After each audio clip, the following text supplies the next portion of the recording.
Good evening, and you're very welcome along to episode 38 of the Sopherone Saga right here on Penny Dragon. My name is Dave Gibson, and I'm the creator and also the dungeon master for all things Sopherone. First up, let's get through a few announcements before we play some D&D. So, you can usually find the most recent episodes of the Sopherone Saga right here on Twitch, while the earlier VODs for this stream and indeed the other streams are on the Penny Dragon YouTube channel. They're all sorted nice and neatly into playlists.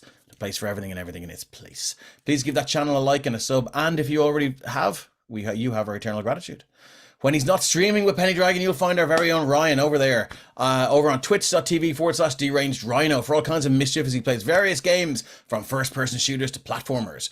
Everyone is welcome, and if you haven't already, please give this wonderful human a follow, and if you can afford it, to sub over on Twitch.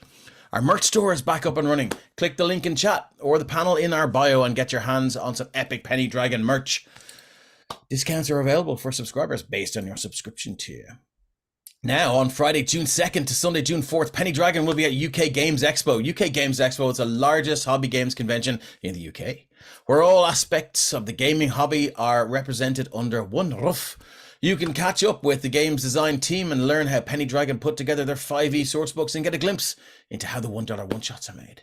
You might even find one or two of the Penny Dragon DMs running the odd one-shot adventure across the weekend. Maybe one that I wrote set in Dalriada.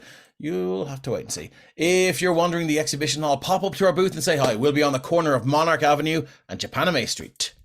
Now, let's fire up on a crystal ball, shall we, and see what the future might hold for upcoming Penny Dragon streams. So, the one-shots, VODs for all the recent one-shots are on this very Twitch channel. Whether that's me leading players from the Irish and LA TTRPG scenes down a elevator. Yep, you got that right. Or Keith guiding players, guiding. That wasn't a TPK, was it? Guiding players through one of our Penny Dragon owns $1 one-shots.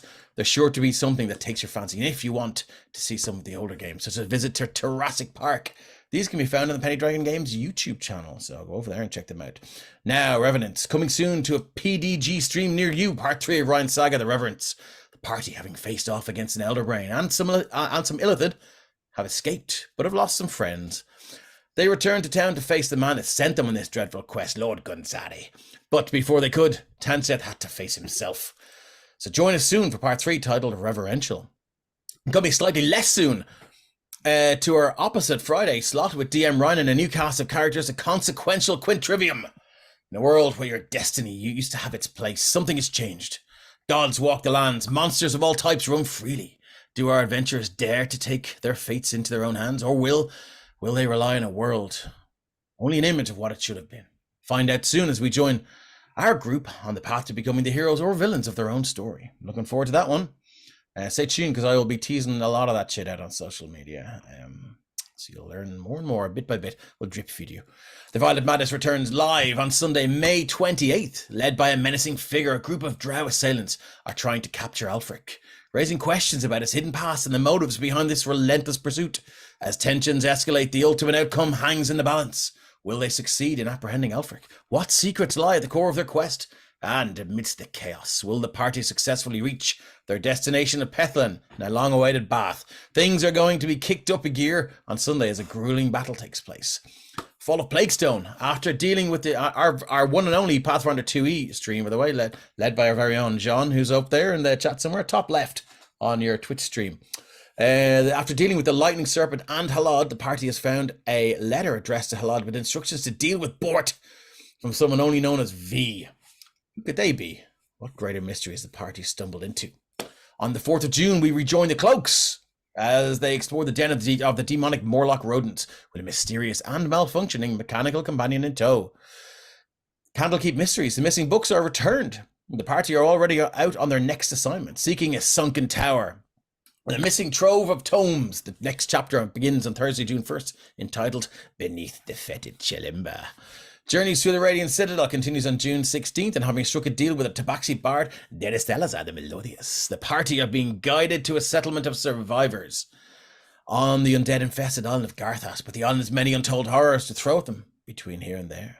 And finally, last but not least, Heirs to the Hand returns on June 8th for a final episode before a brief hiatus. The party continues their mission to rescue members of the Pavano Munitions Group. The reality of their situation becomes clear. This is no mining facility, but a prison. And the guards stationed here are on their way to intercept their uninvited guests. Tune in on June 8th for episode 6, Prison Break. Now, with all that out of the way, let's give our big thanks and, of course, much love to our technomancer Christian, who is the lord and master of the tech dungeon, for keeping us on the air and looking sharp, and, of course, fireballing the trolls and goblins that sometimes find their way into chat to bother us. We see you, but we don't see you very long before you're annihilated. Our appreciation also goes out to our wonderful Twitch mods, who are the fastest fingers in the West when the banhammer is required. We love you all. I'd also like to thank Kate from It's a Map for her killer cartography. Kate's responsible for all of the amazing maps you see in the Sopherone Saga and is a literal saint for transmuting my unintelligible squiggles into the works of art I import into Roll20 and murder my players upon, some of which you'll see tonight. In fact, all of which you'll see tonight. You can find her on all of the socials under the handle It's a Map, IRE, and her commissions are currently open. The music I use in the Sopherone Saga is courtesy of Tabletop Audio. You can find out all about them up in the jukebox there. And now, last but not least, you can influence the game directly yourselves, directly from chat. You can use channel points, subs, donations, bits, and they offer a wide range of life-saving benefits like healing, advantages in a roll, or a bless, and you can give them to them or me or them, preferably me. Now let's meet our players. Let's find out who and what they are and see what's going on. Let's start with Ryan tonight. Hi guys, I'm Ryan, aka Deranged Rhino, as you probably know by now, and this evening Bodhi's going to be noisy. I am playing Mizelu Grimm. It's okay. One half of the Brothers Grimm. I am a life cleric. I had to remember there. Half out of life cleric, and I am trying to keep everyone safe, but a few people have a bit of a dark side I'm trying to get over. Ooh, okay, Jonathan, you're up, buddy. Get your finger on that mute button. There you go. Yeah, sorry, with the phone. That's all good. So hi guys, I'm Jonathan. I play Derek, a dwarf grave cleric, and yeah, he's still trying to get to the party with his small legs. See what the party rigged up. And let's move on to Fona. Hi everyone, I'm Fona, and I play Scales, who is a young, naive dragonborn barbarian. With his trusty potted plant and his love of donuts, and he's just here to have a good time. And look, that will happen. Carrig. Hey, Carrig, I play Ren, the human transfiguration wizard, who is missing an ear, fairly beaten up, dealing with some shit. He's been through it, but he's hoping, get to Artex. Maybe it'll be a new start. Probably with more pain, but it is what it is. Yeah, let's see how that goes. I think we should mention in chat that thank you, Tom, for the bless from me, and thank you, Linda, for the bless from me. So that's up to 2 blesses again. Reprobate Gamer says, "Kill them." Stephen, you're 5 minutes. I'm Stephen, and this evening I'm playing Orixium Grimm, the human half of the Brothers Grimm, full human, I should say. And he is definitely not one of the ones that Mizelu is worrying about.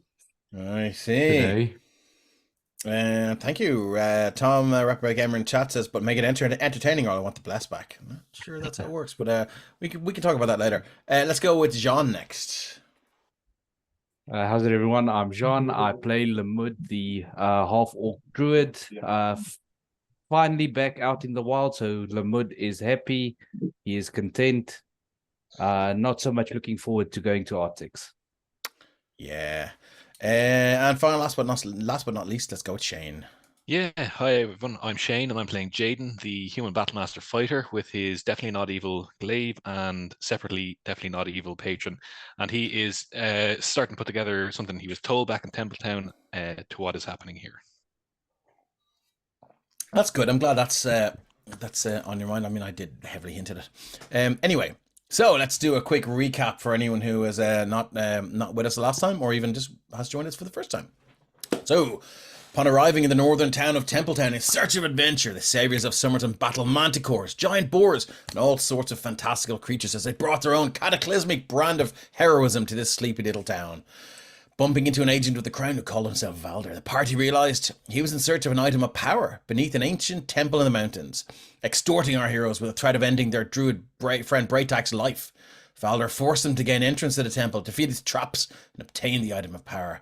In a last-minute betrayal, however, the wizard Ren double-crossed the servant of King Gregor himself and launched a volley of magic missiles at him, sent the whole endeavour into chaos. Valder's Goliath bodyguard, Wraith, was slaughtered mercilessly in the confusion, and the agent of the Crown cast word of recall and beat a hasty retreat, with the party's druid Lamud hiding the item of power in the ethereal plane. Back in Templetown, it wasn't until after they defeated an entity called the Carved Witch that the latest of the witch's target, the child of Autumn and Valera Darkmoon, was overwhelmed by the power of the witch's sisters in the wilds near the winter city of Artex, and began to walk, one bloodied foot in front of the other, away from her parents' home and towards Artex. With newfound arcane abilities granted to him by some envoy of a powerful being, the hunted fighter Jaden has learned that he will be presented a series of tasks from the mundane to the magical in order to retain this power, the first of which was conveyed to him by a young child briefly turned conduit as they took their ease after defeating the last of Valor's minions, the tormented undead form of their old friend Braytak. But for now, the journey to Artex continues, and the party have acquired baggage in the form of a young girl, Evelyn Saber, and her father, who is as yet unnamed, or maybe he was named, I can't remember, because I didn't watch the whole thing back, who they rescued from a horde of powerful ogres. So, how long will it take Prince Shane to fully grow back to his charming and effervescent self? Will Rixium and Mazelu take the party on a night out when they reach Artex? And how bad does Renzier smell at this stage? Only one way to find out. Let's play some D&D. Okay, so let me get my music going here. It seems to be playing. Why am I not hearing it? Can anyone else hear the music? Oh. Nope. Oh, because I haven't turned it up. There we go. Now, so last thing we saw.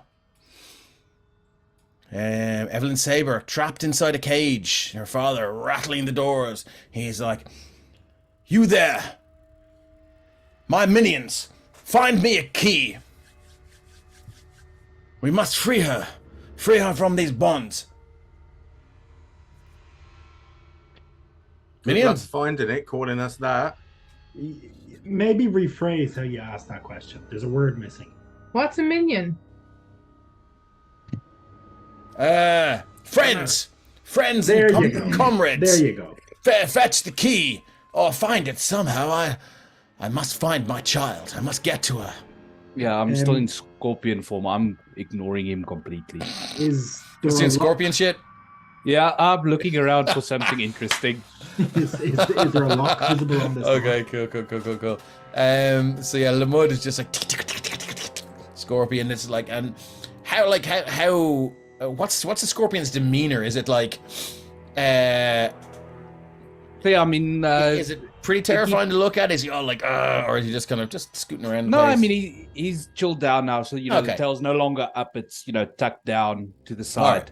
Okay, good to know. Just rummaging around, seeing if there's anything interesting. Do you guys have scorpions in South Africa? Oh yeah, we've got quite a couple. No way, do you? Yeah, Man, Yeah. I'm not good with spiders. I'm better, but I mean, I don't think I would be good with scorpions at all.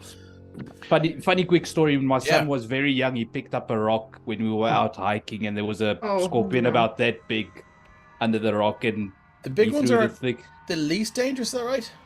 Yeah, no, that one was non-lethal. Okay. Or from what I could see, non-lethal one. Non-lethal for an adult. Wow. And he just like picked up the rock and then just picked up the scorpion, or No, he saw the scorpion on the rock and he chucked it and ran the other direction. It was quite Yeah. funny. yeah. You I think I cast would do. heat. Yeah. Because catapult, yeah. John's minute scorpions. Okay, cool. Oh, So, that would be funny. Jaden, you're going up to the throne there. Erixium and Ren, you're at the cage. Mazzella, you're bathing or kind of basking in the light of those braziers. And Scales, you're up rooting through some rubbish, but it looks Up like at that pile of stuff. you can hear a huffing and a puffing and the pounding of short legs from the west as your grave cleric din, runs in. He's just coming out and sweating. It's like, don't wait for me. I wasn't built for speed, I was built for pleasure. Yeah. Dangerous over short distances. Okay.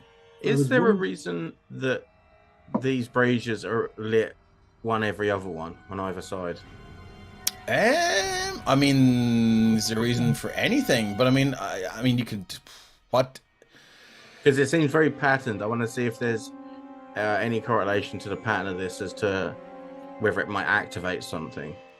Okay, so I mean, how do you want to find that out? Do you want to light the rest of the braziers?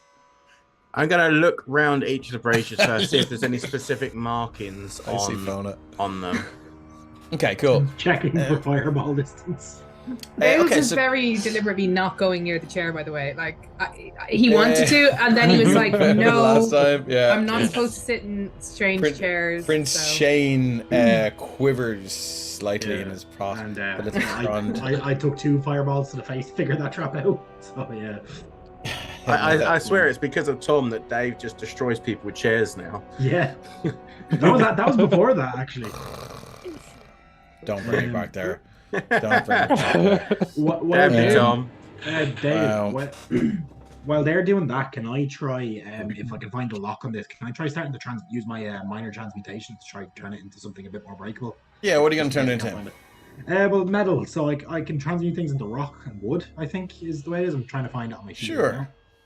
You've looked for that. I'm going to go back to Mazzello. Let's just do. I mean, we can do 1 investigation check, or you can do 1 for each brazier if you want. That's 10. Let's just do 1. I was gonna say, what about 2? Like one for the lit ones and one for the unlit, just in case I fuck one up. Sounds good. 17 and 3. There you go. That's more like it. Yeah, they all seem to have the same kind of rune on them, and it's a very I haven't got a drawing of it. It's a very geometric kind of thing, but it you would, if you can imagine, it's just kind of some jagged lines, but they do seem to be in the shape of. They would go up like that. Here, I'll actually draw it out for you. Draw shape, freehand, regular, thin, kind of like.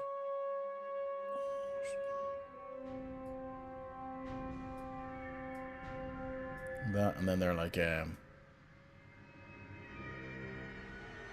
so kind of like a torch. That's a really okay.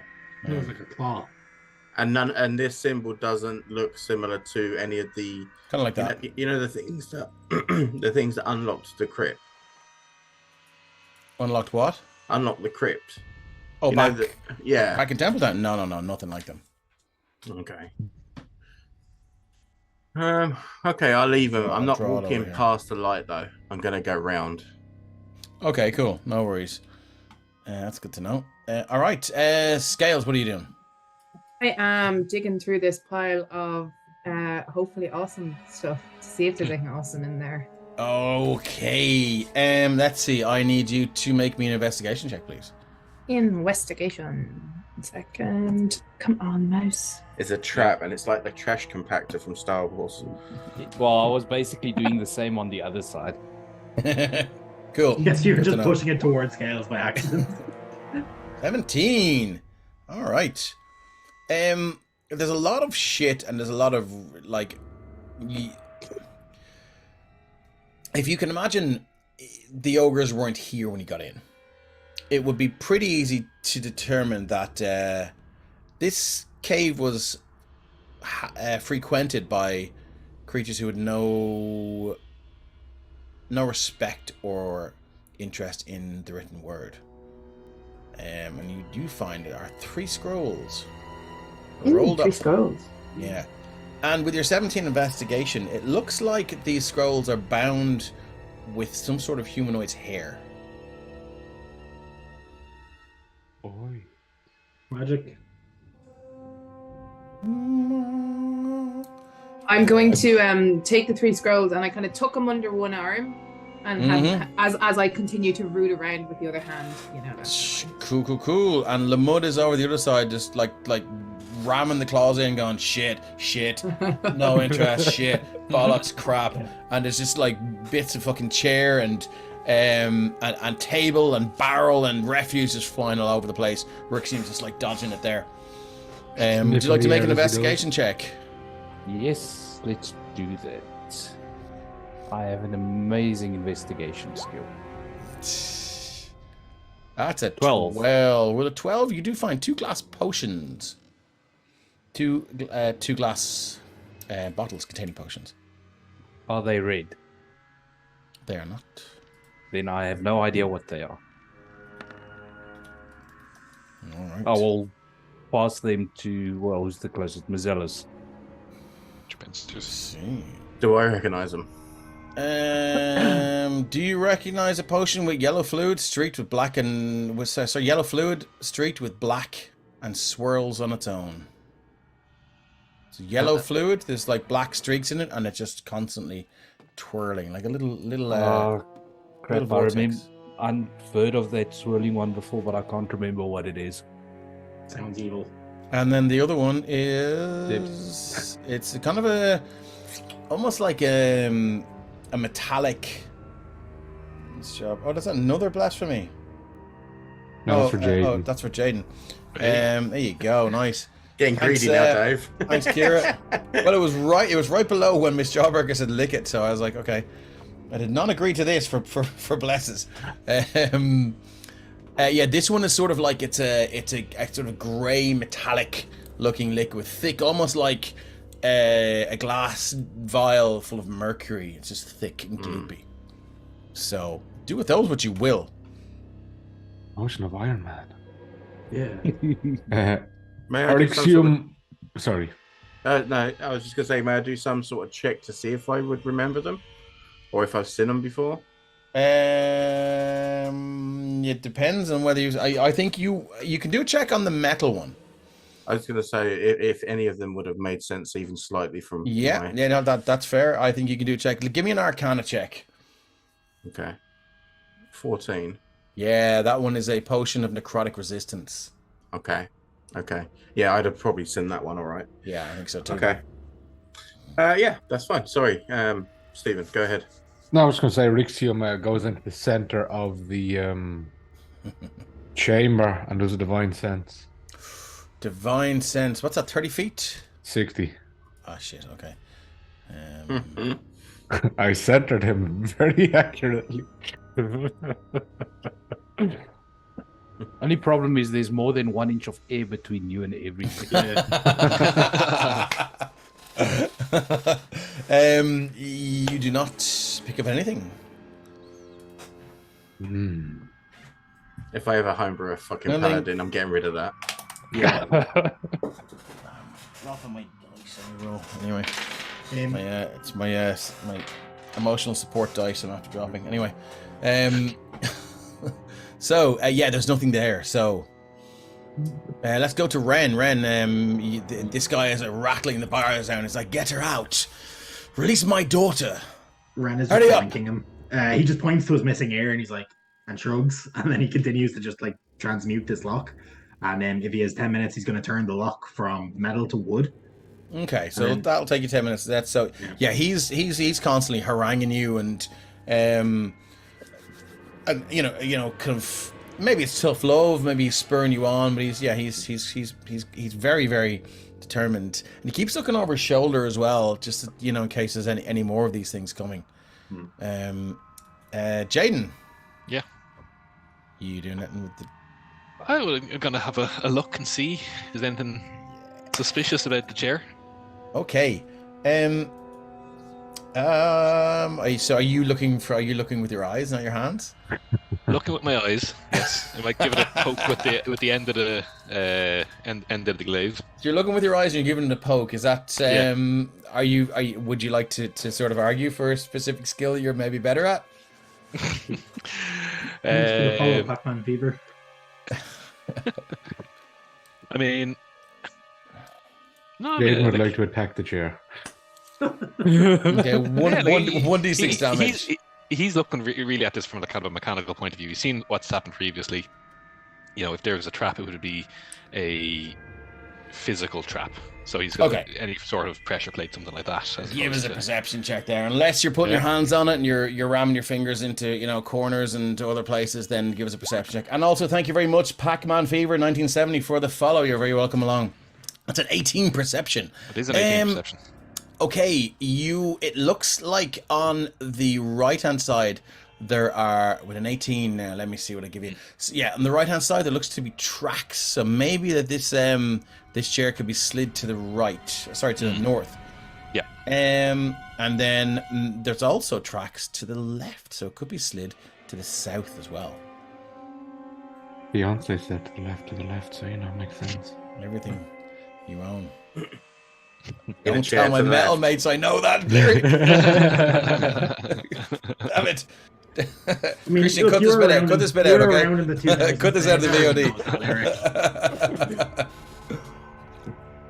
So one clip there. Wow, 74 to go until we've 1,000 followers. That's great. Nice. Okay, cool. So Get yes, us you there. can see now that this chair slides north and south, Okay. and it's top and bottom of the map. But it's no indication that there's no lever or No lever or anything. No, looks Yeah. like you may have to. I mean, it's hard to tell. Yeah. With the 17, they're both heavily oiled, so you could Yeah. probably sit down and. I mean, well, an ogre certainly could sit down and scooch one way and scooch another. Might But I- take two of you to sit in that and scooch one way and scooch another. So it's up to Alright. you. Unless you take for Derek. Take 3 of him. yeah, I mean, he's probably still pretty heavy. He's in full plate. Okay. Well, Derek could probably put a shoulder to and. Hmm. You know. He's a dwarf. so no trap identified by Jaden. So Ren's busy. He's gonna call over Scales, see if he'd be interested in sitting in a chair again. You want me to sit in the chair Well, with me. with you? I don't think it's going to fit the two of us. An ogre's chair. I think you could probably scooch in. Are you sure I should sit in the chair? Well, how about this? I sit in it, and it looks like the chair moves. So if I can push while I'm sitting, and you help push it, you more comfortable with that? Push it where? It would be easier to That push way. the chair before you sit in the chair, surely, I'd be helping. by sitting in it. Mhm. Okay. Else is like, I'm dumb, but I'm not that dumb. Which? Oh, do I push it backwards or forwards or sideways? You're gonna push it sideways, Sideways. which is Okay. north. He's gonna indicate that's the way we want to push it. Where I And found Jaden scrolls. Jaden Okay. is gonna sit, but he's gonna do that. Pushing the chair left and right with, using your knees and your hips. Okay. Yeah. Okay. Yeah. Scales Yeah. is very carefully going to put his 3 scrolls down in the little row beside him on the ground, and he's just going to get ready to heave on the chair. Is it Okay. the So office move your chair token push? into the chair there, please, Jaden. No reason There you go. whatsoever. There you go, Dave. Can we alt? Can I alt you in there? All right. Yeah. Okay with that? Very specific, but yes. What's What's the worst that okay? could happen? Well, I mean, yeah. Let's find out. Okay, so you're going to push the throne north, Scales, North. and you're going to scooch it with your bum as well, Jaden. Yes. Okay, cool. So do I get advantage on strength to push? Because he's scooching his butt around in it. Yeah, come on, give us an athletics check there with advantage because you have you've got bum scooch help. Bum scooch power. There you go on, Dark. No, I wanted to give guidance. Okay, there's a D4. I'll take guidance because that was a bad you feel, showing you for feel Scales. this nice 1 to Oh, come 13. on. So you feel this hand on your lower back, and this warm kind of sensation just travel up through you, or cold depending if it's a Raven Queen, and so you push, you put your shoulder to it, and indeed it does move north, as with a grinding. And Jaden, you can feel yourself travel this way. It's not an entirely unpleasant experience. And as the throne reaches its the end of these tracks, Jaden disappears. And underneath the throne, you can see a small chest, wooden chest with iron bindings. Well, I'm going to pick that up. Just ignore the fact that Jaden's gone. Well, I was pushing and looking down as I pushed, he's in the and then chest. I see a chest, so I'm like, "Ooh, chest!" Okay, good. So I'll probably go, "Ooh, chest!" Pick it up, look up, and be like. So the chest would be about. Give me a second. Your hand sticks to it. I need to have my file chest will be about that big. Okay. Yeah, so. Put the bunny back in the box. Mm-hmm. So I'm holding it out a file little where we bit. keep our builds and things. So it's quite, it's big enough that you have to carry it around. Hello. What's it? Clicking the mouse. Clicking the mouse. You're welcome along to our D&D stream here on Penny Dragon. So yeah, Jaden has vanished. Scales, you have a chest. What'd you like to do with it? But no Jaden. So I'm kind of No, like, no, he's Jaden? gone. Do we see him vanish from where we are? I found the chest. Can we, like, from the angle that I'm, like, with the chair? You're busy. I think you're busy in mid transmute. So yeah, like, I wouldn't know. I think we'll give it a while until that you're done with that. But you don't hear any. Jaden, make a perception check. He got vanished. Perception. At disadvantage. 11. Okay, you don't hear anything. So Scales is gonna like carrying the chest out from like so it's not crushing for Shane. I kind of go up the step and then I look down into the chair in that really kind of like like Jaden. Like how could he be in the chair if he's not like, in the chair? But yeah. Dave, what am I sensing in all of this? Like, has anything changed for me with this? Oh, absolutely. But we're gonna get to that. You are in. Yeah. I mean, we can do it now if you want. No. Okay, cool. So Scales, what would you like to do? I'd like to shout and go like, Jaden, Cool. where are you? Make another perception check at disadvantage, Jaden. Where's Erixium as well now? Erixium's, while all this was going on, has gone to check the Big Bad Ogres for a ring of keys. Oh, I see. Well, that is timely, and you do see him there beginning to regenerate. I'm only joking. So we'll get to you in 1 second. So yeah, sorry. So you're 8. You don't hear anything. Yeah, moving on. So you want to give us an investigation check there for a ring of keys. Oh yeah. 18. All right. I'll take that. Giggity. He does not have a ring of keys on, but he does have a ring in his ear with a very small silver key hanging on it. Ear is pierced. Rip. That's straight out of there. Yoink. Nice. Okay. Outside reds. Come on. No fucking around with little clasps and clips. Yeah. Cool. You're walking back. Okay, cool. So, Scales is there. Erixium comes back holding this small key, probably about yay big. Is there a chunk of ear left on the ring? There certainly is a big lump of wobbly, gobbly flesh. And Ren, I got you a new ear. I Oh,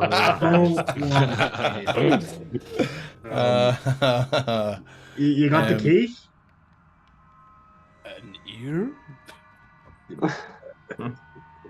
Yeah, but like there's something hanging out of the ear. Yeah, put the fucking key in the lock. Yeah, like at that stage I'll stop the transmutation and because it takes 10 minutes to cast. And cool, so you stop the transmutation. The key is way too small for the lock. Shit. Try the thing. Wait, try the thing Scales has, and then it's enough. Says anyone got a staple? Yeah. We tried that. It didn't work.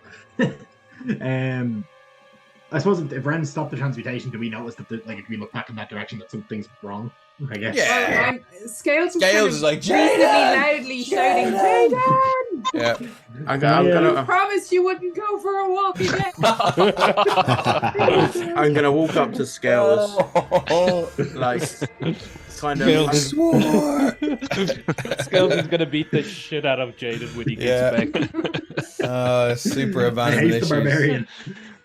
I'm gonna walk up to Scales, like obviously hearing the crier, and like, oh, okay. They're obviously very distressed. Yeah. But as I walk up, I'm just saying to them, I'm like, there was once this scholar back in Artex. His name was Albus Darwin. He postulated that if you did stupid things, things would happen to you, and maybe we should leave that be. What? Can I cast Detect Magic with a first level spell slot there? Sure, yeah, everything within a 30-foot radius, isn't it? 30. 30-foot radius, yeah. You cast your Detect Magic, and immediately the chest lights up, the throne lights up, the key lights up, and the potions that you found light up. Hey, Erixium, that key, does that fit in that chest that Scales of? I know we should probably find Jaden, but the answer might be in there because it was on. You pulled that out from under there, I assume? It was under the chair. Yeah. See if this key fits? This is too small. Jaden would never fit in this. You don't magic Scales. And then Ren will pull out the bag of holding and just pull like a spit, like some way too large thing that was in it out, and he's like, this fits in that, and then he'll put it back. I'm going to put my hand on the chair to see if Jaden is actually still there, but just invisible. It's like that TikTok where they convince the girl she's invisible. Yeah. She has a meltdown. The There's nobody there. Your hand goes straight through and touches the cold stone beneath. No sign. There's no current occupant of the throne. Scales is now shaking the chest. What about if we move the chair in the opposite direction? He may reappear. Roll for concussion. Ooh, okay. Yeah. So Scales, you're shaking the chest. Yeah. Once Ren pulled the thing, he's like, let's move to you. Yeah. So you feel everything go cold. Your eyes, your vision swims until suddenly you're in this vacuous space with no up, no down, no left, no right. You struggle to find any kind of bearing. You feel the breath sucked from your lungs as you're like, this is it. Not like this. And then whoom, you land on what seems like a bed of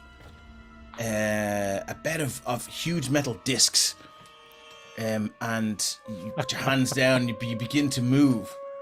And you're like, what is this? Very far away, you hear, and then all of a sudden your world gets turned upside down as everything around you, you're thrown from one side of the thing to the next. Bang! Massive shards of metal just fly around this small wooden chamber that you're in, and you're going to take like fucking gold. A lot of damage, my friend. How much gold worth of damage? I was just about to say, how much damage does a gold coin do? You're going to take 24 points of bludgeoning damage. Shane was pretty low already, wasn't he? 25. Yeah. Death by coin. Is there you can feel it. So the discs would be, probably the size of a breastplate. They're heavy metal. Just lumps, and now you're sort of half buried beneath them, struggling to find breath. As you hear, Drew Kane says that's pretty metal. It is pretty metal. It's heavy metal, precious metal. It's a serious right. Hey. Nice. Okay, so back into the main chamber. Yeah. So Mazella's saying that maybe you should push the chair back to the other way. Lamud will kind of make his way over to that side and kind of making his way. Okay, so you're going to give that a shove there. No check required. You're okay. Just kind of seeing what the general consensus is. But might as well use this form. Was there any sound when I shook the box? Oh yeah, rattling of metal, coins, many coins. I think there's coins in here. He's paying no attention to Lamud, and should the chair be pushed.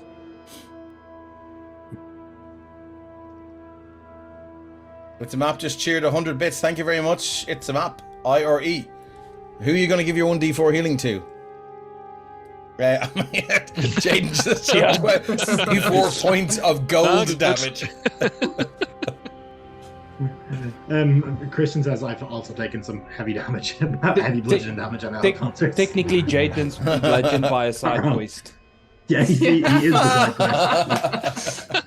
Jaden is the side quest now. Yeah. Okay, Yeah. cool. So it's a map. Who are you giving your healing to? Jaden. Okay, No. cool. Roll a 1d4 there. As somewhere somehow your wounds begin to knit up. That's 2 points you've healed. Thank you very much for the cheer for the bits. So I go to try and push the chair and then realise the scorpion Lamud is behind me. And I'm like, okay, and I just step back like, all I don't want to get crushed. If you want to push this, there's no check required. You're a huge creature. Yeah, I mean, seeing that Mazella's, committed to pushing it as well, then gonna push it and try and center it back in the middle, not going all the way south. Cool. You can. And it does stop. It kind of clunks back to the central position. So, I mean, do with that what you will. No Jaden? No Jaden. If I try and push it more, does it move? Or is it yeah, locked in it place does.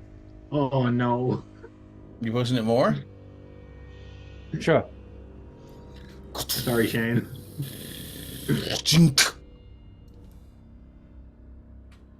Nothing happens that you can see. Your dad doing it while we're messing around with this chair. Gales is going to drop the box on beside the chair, by the way, and get eventually. Now that it's stopped. Are you dropping the box? Word choice. Word choice. Word choice matters. Even where Scales is sitting or standing, and this could just create a weird loop on itself. He's going to just put the box down in the seat of the chair because it's right there. God. Oh no! And there's nothing in it, so. Jaden's going to enter the quantum realm. so guys, it's conveniently there. When I designed this, I did not consider anyone doing that. Astral Sea adventure, guys. Let's go. You bag a hole. See you guys much later. So roll 60. Rolls 66 there. I mean, roll 46. Oh, 46 6 times. Drop the lowest. Okay, cool. So you place the box down in the thing, and so it's currently in the south position now. Yep. Okay. So nothing happens. The box doesn't disappear. Jaden, you feel the ground beneath you and the coins kind of sort of settle, and now you are completely covered. You can make an athletics check to try and climb to the top of this mountain of discs. I'm absolutely going to try to do that. Okay, let's give me let's say it's DC 10. Have you got the key for this box, or do you want me to hammer it open? I think he has the key. Somebody fireball it. I'll melt them out. Don't worry. Depends if it's a 13 or 12, whatever if there's disadvantage applied. Yeah, 13 is fine. I don't know. I just looked at chat. I was like, wow, I missed a lot here. Okay, cool. Yeah, so you managed to sort of extricate yourself and just kind of almost climb to the top of this what used to be a kind of a nice mountainy pile has now kind of evened itself out into this little sort of very, very even spread of metal discs, which you now sort of almost sits half on top of. Great. Is there anything else aside from big metal discs in here? Oh, make perception or investigation a disadvantage, seeing as you're in complete darkness. Perception or what? Perception or investigation at disadvantage, whatever you're better at. Yeah, perception. 11. That's an 11. That's not too bad. You kind of flail around and whatever. You do feel.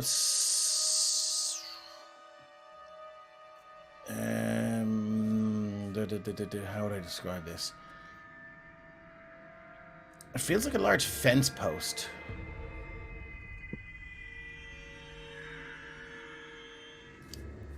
It's actually a needle.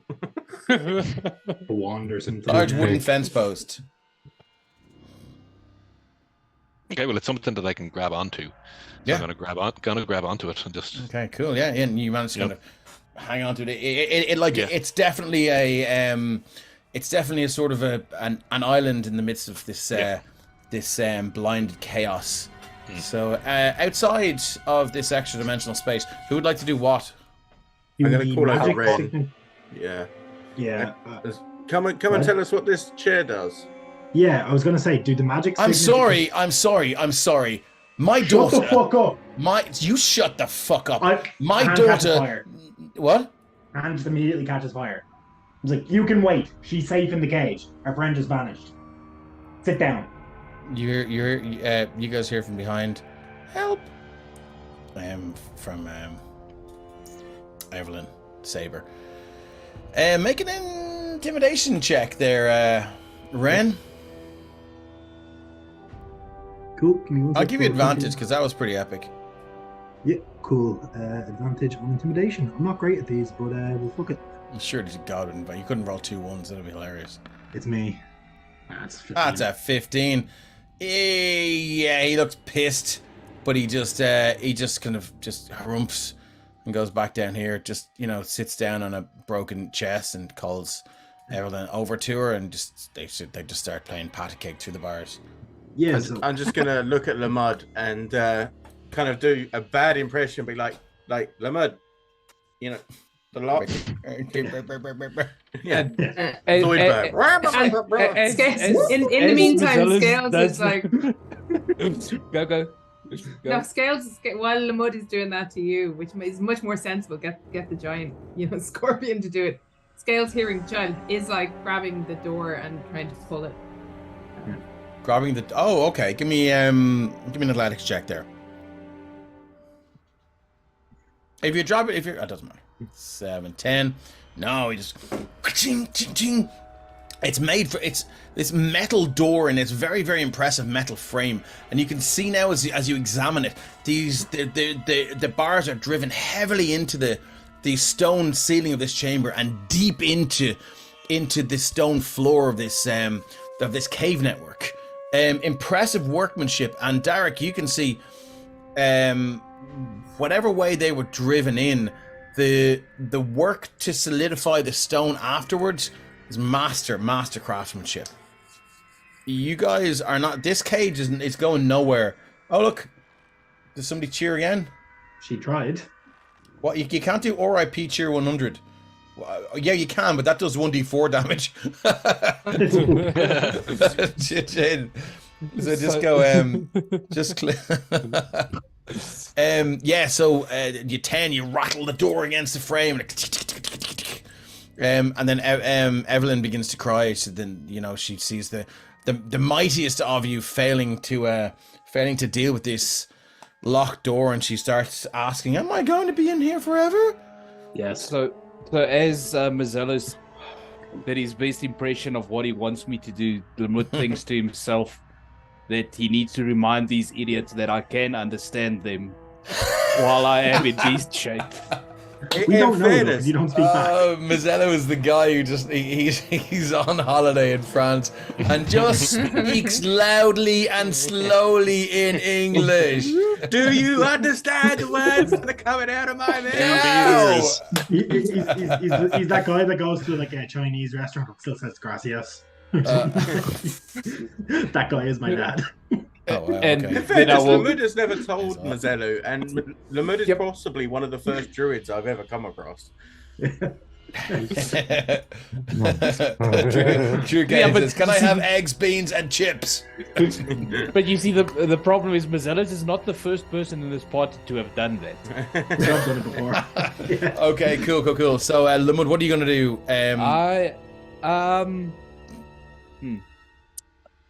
So, does it look like there is any weak points? The hinges, the lock itself. It's very well made. I mean, give me an investigation check, and we'll see if you can. If you get a successful investigation check above a DC 16, I'll give you advantage on your athletics check or whatever check you want to make. Cool. I didn't finish turning my board. That's a nat 1. So you've got disadvantage on whatever check you want to make now. The bars. It's the fucking bars. Yeah, that's the weak just spot. Gonna try and wrench them out. Yes, you're like, forget the door. The door is a trick.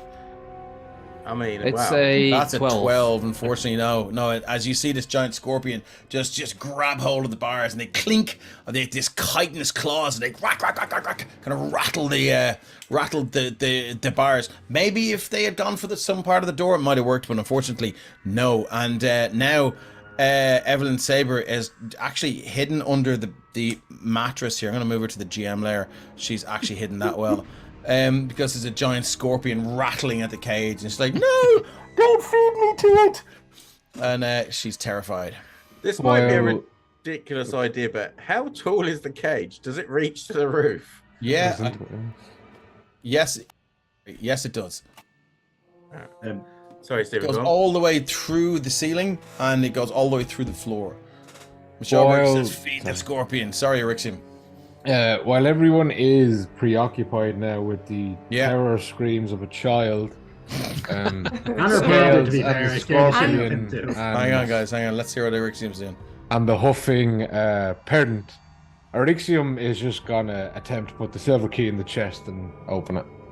Yes. And as you put the silver key in the chest and turn it, which way do you attempt to turn it? To the right. To the right. Everything in the box. So you click, and two clasps release. Would you like to open the lid of the chest? Yes. Slowly, in case it is Jaden's head. I'm going to try and cover us both. Jaden is now a mimic. As much as possible. A chest mimic. As you open this chest, I need a dexterity saving throw. From me as well, because I'm next to him. No, a dexterity saving throw from Stephen, please. Sorry, Erixium. Oh, specifically Stephen. Me, Jesus. Dave just appears out of the fucking room. That is a 13. That is not enough. Wait a minute. Is that a spell or magical effect? No, it's a mechanical trigger. Okay. So You didn't let me check for traps.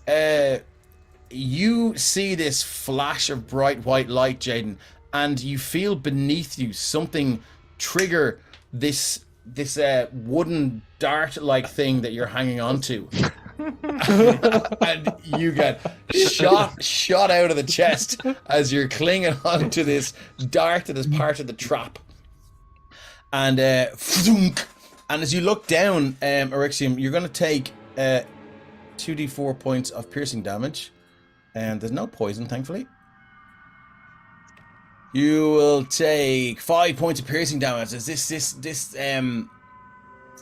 very, very sharpened to a point wooden dart just sticks deep into your neck. But you look down and you can see a miniature Jaden about that high. Oh, no. Does he speak in a squeaky voice? I mean, that's up to Jaden. Of course he does. Yeah, you're shot at, and the light of the chamber and the noise of everyone's voice and the rattling of the cage is overwhelming for a split second. And you look around and you're like, what the fuck? It is, you are tiny and everyone else is, or maybe everyone else grew while you were away. It's hard to tell. But yes, you currently have a miniature Jaden hanging out of your. It's a map already. It says Baby Jaden, yeah. Yeah. Baby Jaden can live in the pot with Baby Shane. Yeah. Artexium is going to do that old movie fucking mantra of picking him up by the tiny scruff of his collar. He goes, brother, how do we explain the Oh no, what did you guys do? Braddock-sized situation we have amongst us? Wait for it. Well, I don't know. We could always put him back in the box and throw him in the pile. I'm only joking, Jaden. Don't throw a little hissy fit. Don't you get short with me. Would you mind putting me down? Will you put me down? Does he look like he'd fit in the lock?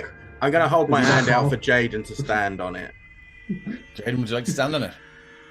Well, no, Erixium is having a little side moment here where. Okay. Does he put him down or does he put him down?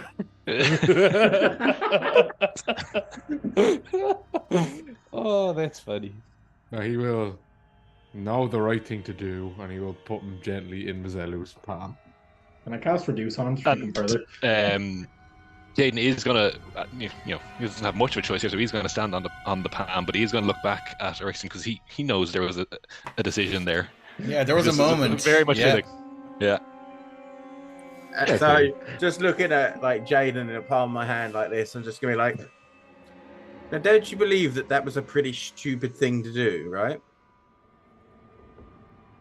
No. No. Sorry. No.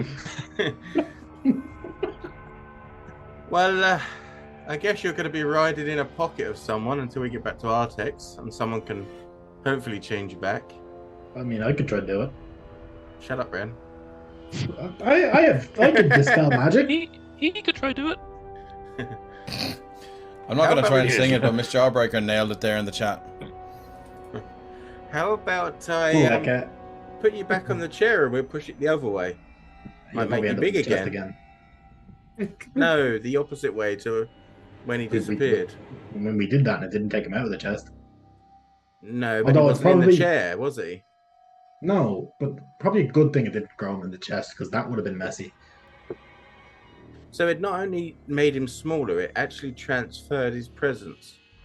Yeah. Do you want to check this chair first and see if there's a way we can reverse this? I can try to check what the magic is, and I'm currently Ren's eyes are just like a bright golden lamp, basically, as he's detect magic. He's like, I can look at it. All right, cool. Give me an investigation check on the chair. Let me bring Jaden back here. Sorry, if I click undo, will this bring him back? No, I don't know what I did there. They are the same role, but can I argue for Arcana? Because I'm trying to figure out the magic of it. You can argue for whatever you like, yeah. Go for Arcana if you want. While Ren's doing that, I'm just kind of lightly. Fuck it, I'll throw a bless on it. I'm lightly wobbling my hand to see what Jaden's 14 ability to stand up is like. Why bad? Have you ever seen Monsters vs Aliens? You know the bit where Bob's got the jelly and he's like, he wobbles it as he walks away. Okay, cool. So what we have is a 14 Arcana check. Hard to tell. There's definitely two functions of this throne. One that happens if you sit in and go north. Best you can get with the 14 is that this looks to reset over time. That once you choose one option, you have to reset the chair and wait for an indeterminate period of time before you can attempt the southern option as well. I do have one last third level spell slot, so he'll relay that what he knows, and he's gonna be like, right, just put Jaden down for a second. You're gonna dispel him? I'm gonna try to dispel him. Back in the box. Not him as a whole. Would it be wise magic to... up, so I'm specifically aiming for the magical. I assume I can see a magical effect if there's something up, right? Would it be wise no, there's no magical effect on Jaden. He's just smaller. Well, is he small enough to fit in the lock? It's not like there was a reduce spell on him, that is clearly a magical Dwomir that will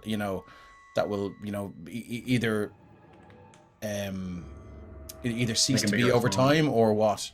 But there's definitely no sort of magical effect on him right now. I mean, I guess he's just small. I'll relay that. I guess the worst comes to worst, we could always buy a slingshot and just fire you at the enemy. Yeah, I mean, look, if you aim for the eye. But does he look small enough to fit in the lock? I mean, no. If I cast Reduce on him, too big for the lock. No, he's too big for the lock. If I cast Reduce on him, would he fit in the lock? He would. Jaden. Do it. Let's do it. Yeah, I will use the second level spell. I'll pick him up. I'll bring him over to the lock and I'll cast Reduce on him and I'll hold him up to the lock. Who's gone walking? Somebody walk away here. It's Rixian. He's like, fuck this. Rixian's like, I don't want to be He's like, peace out, bitches. I'm fucking gone. Hold on, where's my old patron? Fuck this shit. Jaden's just like, you pussy. Okay, cool. So you're gonna cast Reduce on Jaden, and you're gonna put him in the lock. Yeah, I'm walking off as well at this point. Okay, cool. Right, Jaden. you feel this magic take effect, and you get even smaller again until you're probably about that size, and all your gears has it's shrunk with you. And if you were to whirl the glaive of the Wailing Widow around like now, it'd probably sound like a mosquito. And given the weight difference, could I take off? I don't see why not. I don't see why not. Wait, your weight is still relative to the propulsion of the glaive. It's still the same. Don't fuck us up with physics and the real cool. I'm pretty sure large use doesn't fuck with your weight. It just fucks with your size. Against his reducto. Zap. Okay, cool. So yeah, so are you climbing into the lock? Are you gonna battle the lock? Yeah. I'm gonna get in and see if I can use the glaive to, I suppose, destroy the. You think it would be hard to destroy it, but you do. Give me an investigation check. Sure thing. I'll be back in 2 Derek seconds. is enjoying that because he's no longer the smallest person in the party. Yeah. It's a 13. 13's enough because you're right inside it. You can discern the mechanism now, so you can walk in and you can just push one of the tumblers up and you can just walk through and you can just, and with the greatest of ease, you can actually unlock this door. Cool. I will do that. You do so as and you're kind of, it's a bit of a sort of a tiny version of 3D mechanical twister. And you're kind of like doing it up there, and there's a leg pushing the other one, and your shoulder getting the other one, your elbow. Thigh high up there. Yeah, absolutely, you're there, the thigh high boots, yeah. And with a very, very loud and almost deafening, the lock opens. Jaden can now add thieves' tools to his resume. Oh yeah, I did something. Yeah. Not that you can use them. That I am. If you put him in your pocket, then you've got thieves' tools. or you slip him into somebody's breakfast and then just let him run havoc. Oh, nice. All right. So Scales watched, because Scales hadn't been paying any attention to when they found Jaden. Yeah. He'd been trying to bash it. So, but they came over and so he just watched as a teeny tiny little Jaden was moved over to the lock when he's just literally, there's denial of service 404 flashing in front of his eyes. Kind of what did I just see? Error 404, reality not found. Yeah. Jaden not found. And this now is too really much magic for Scales.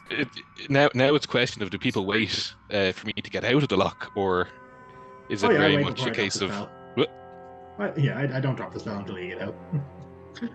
Well, it's less about that, but it's more about do people forget and go lock off, open cage, or do they wait and see the tiny Jaden waving out of the hole of the lock, going, "You can pick me up again. You can pick me up again." I mean, I think we can do that.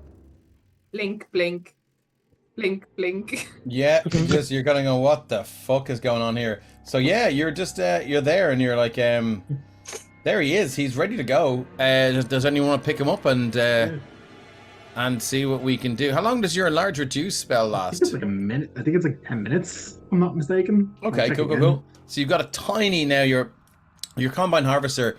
The glaive wielding murder machine is now, you can fit him pretty much maybe the size of a large screw or 6-inch screw or something like that. So yeah, I'm not sure what you want to do with that, but yeah, up to a minute. So yeah, I'd say oh shit, did it take you longer than a minute? I wanted to investigate that, and no, it didn't. Yes, you're back out and you're like, boop, grand, ready to go. What would you like to do? You're back to your normal size of, about that. Action figure. And I suppose I'm hanging on to the lock now because there's still a bit of a drop. Yeah. Oh, I thought someone picked you up again. Okay. Yeah. Scales' massive fingers with claw tips had come over to the teensy tiny. Nice. You'll never leave me again. Drew Kane and chat is off there. Yeah. Take this opportunity for some party vasectomies. That's nuts. It's your chat okay, cool. So what would you like to do? Orixium and Mazzelli, what's going on over there? Oh, Rixium, you're in the. You did you walk into the light? Yes.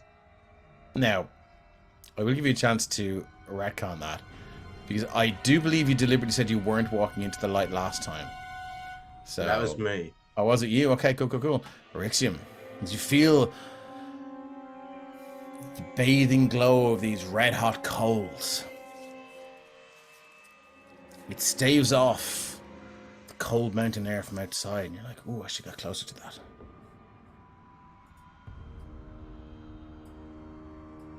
What are you guys up to? Warm. The rest of us. Nice. Or Rixium. Given that it's very, very cold outside, it's in the high mountain air. Like, why didn't I warm my hands here earlier? That's it. Okay, Scales is going to place Jaden on his shoulder, so he can kind of like stand there. And, okay, cool. Like Captain Jack Sparrow with the. Gonna hold a horn. You're hanging on. You're hanging on. So you got a tiny little human fighter now on your shoulder. I'm not sure what you guys want to do with this. Mazzella, you doing? Is there anything up there that you want to do? I'm just kind of looking around, seeing if there's any, anything hiding, or if there's anything hidden or way up here. Basically, just all right. Give me a perception check. There, give me a perception check. 10. Nothing of interest. Ren's gonna ask the mud to set the chair back if possible, just to put it back in the middle. Hold me closer, tiny fighter. Yeah, I mean, I'll move the chair back to the middle position. So it's hopefully resetting the mechanism. She runs out and she goes back here. Father! Oh, my daughter. I told you I'd rescue you. How did he tell her he'd rescue her? When they were carrying her off. I'll rescue you, my child. Okay. And they murderized him. Well, they thought they did. Well, I mean, that's the story. Excuse me, that's the story you've been told. So, feel free to interrogate over hot coals if you don't believe it. Sounds like a job for Ren. Sounds like a job for fucking Erixium. Yeah, cool. So tell her the truth, says Miss Jawbreaker. So they're happy, and he's like, yes. I brought these brave souls along to chronicle my heroic rescue of you. Thank you, Daddy, Father. I knew you'd rescue me. I knew you would. Yes. Let's get out of here and head towards the Winter City. It's time to go. Leave for Artex. Oh, great, Father. Oh, we're going to Art for Tingly. They have the ice creams there you told me about? Indeed, yes. They do. And Scales is immediately going to start taking off after them because he's like, oh my god, they're going for Tingly Num Nums too. Scales, we need to fix Jaden first. What? No, but they're going to Artex We need to too. fix Jaden. But he said that we have to go to Artex to fix him. Scales doesn't need to Let's fix go with him. them. He hasn't. Jaden, do you want to be normal sized again? This machine has another function. I don't know what it is, but it's something. So are we going to Artex or aren't we going to Artex? I'm sorry. What is the commotion here? We're heading off. We're taking the mountain road to the Winter City. I'm armed, you see, and he pulls out a dagger. Shing. So are we, and Scales just pulls out two arms. Scorpion the mud. You're going to show him your arms. Bye. You also got beat the fuck up by a bunch of ogres or trolls. Yes, well, I finished those on the road, so they're gone. I mean, we're going to make it to the Winter City of Artex. Stop lying, man. Scales, I think we should go with them, or at least help them there. Yeah, exactly. They should come with us, and we should all go together, because then you'll be safer. And Scales is also like, wait, did he beat a load of ogres on the road? Because that's not how I remember it happening. But today has been a very confusing day, so I really don't know what's happening at this point. He's like, well, I'll tell you what. I suppose, I will allow you to accompany me to the Winter City, but you must do as I say, when I say it. And not as you do. Exactly. Scales is just going to hear in the back of his head Ren's voice being like, don't listen to a word this guy says. And it's like somebody just if you've ever had an itch in the inside of your ear that you even like with a Q-tip, which you're not supposed to put inside your ears, but I do. Everyone does. Yeah, that it's further in there. It's like in the back of your brain, like somebody scratched your brain, and you're like, oh, that's annoying. But it's like it's still, you know, you still did receive a telepathic message. So I mean, I've done it loads of times. They should be used to it. yeah, it still itches though. It's just a weird thing. Used to it and liking it is two different things. Oh yeah, no. Yeah. No one's ever told him not to, except for Jake. So. Yeah. Well, you know, I'm pretty fine. I've taken minimal scratches and You're covered in blood. It's not mine. It's ogre It is blood. yours. I'll have. It's not. It's 100% yours. I mean, look at the taste. It's ogre blood. Why would you want to I don't want to taste your blood. Lick it. That is 100% how you get Oracle fever, man. While he's arguing with these idiots, I'm going to walk up behind him as quietly as I can and just go, boo. This guy here. Raid going there. Yeah. Oh, thank you very much for the raid. Dread You're the raid. Dread at DM with 6 viewers. Thanks very much, Dread. Great to have you here. And yeah, cool. Dread played in our last one shot with our very own DM Shane, which was pretty awesome to watch, and has a hell of a lot of views in the VOD, I might add. Great. Something almost 300 now at this stage, I think. Let me just go and check. Nice. You guys are looking pretty good. We go to the thing here. Anyway, you're very welcome along. Probably let's do it another time. Not when I'm doing the stream. Anyway, thanks a million for the raid. We love you all, and just stick around. You can see what's going on. Yeah, you are famous. Okay, cool. So yeah, so you have a tiny Jaden. You're give me a stealth check with disadvantage because you're wearing heavy armor. Isn't that right? Yeah. Yeah. So let's see how Also distracting the clanky guy, you though. are when you walk up and try and frighten him. Oh, At yeah. the force, you walk up behind him and go boo, and he goes boo hoo. What are you crying for? Noise you're making me fall You off the think ogres. I'm crying? You You're just said sorely boo-hoo. mistaken. Yes, I was mocking you, sir. And I'm I was mocking you. Mocking you, sir. Well, anyway, Can I cast minor illusion and just create like a little you can, puppet of an ogre just bashing him over the head? my friends. It's time. Myself and my daughter left here. We're going to the winter city of Artex. Yeah, keep saying that. I Keep promised not her. I promised her ice cream. She will have ice cream. I'm gonna have nut ice cream too. Yes. Do you want some ice cream, my dear fellow? Of course. Sounds amazing. Have you never had ice cream? No. Oh my goodness. They have all the types there. Chocolate ice cream, they have vanilla ice cream, they've got healing ice cream. Heals your wounds. It's quite expensive now. I have a healing donut. I think healing ice cream sounds amazing too. What if you put healing ice cream on top of the donut? Ate it. Diabetes. That's amazing. And Jaden, like as he's been describing all the ice creams, just underneath you, very like the ground your feet are standing on, i.e. my shoulder, has started to kind of like. Yeah, and this is when he was holding on with one hand. Now it's a double, a double grip. Okay. Yeah. Well, Are I'll we tell you going or what. It looks like all of you are rather worse for wear. I'll tell you what.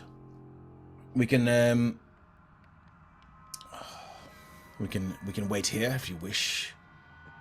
Have yourselves a little sleep, and then I shall allow you to accompany me to the winter city. Good. Right. Hopefully this thing resets. I'm and I can uncomfortable fix it. around this thing though. When he Well, that's points just over the mud. at the giant scorpion, I don't trust it. He'll turn back to half Lamut up, turns around to see what's behind him. And oh look, we have another raid, do we? No, so no, we're just at 31. Okay, cool. He gestures at you dismissively and he's like, make him turn back into the savage fellow. Oh, whoa. Don't phrase it like that. The term is wild. The orc fellow. No, he'll change when he wants to. Yeah. Lamut is going to step forward. And she steps in front of him, and she pulls out a little pencil. She goes, You leave my father alone. You leave him alone. I'll murder you. Miss Jawbreaker, sting him, Lamud. The murder in this one's heart is strong. Yep. Ren throws a random rock into the nearby. Do these two seem legit? Oh, what about what? I mean, are they too legit to quit, or what's the story? Because for someone that was just captured by ogres and thrown in a cage, and a man that literally just got his ass handed to him repeatedly, bravado is one thing. This seems more than that. To okay, roll an insight check. 12. Do you want to use the bless? I would, but I suck at rolling. Yeah, no, I will. I'll use my bless. Told ya.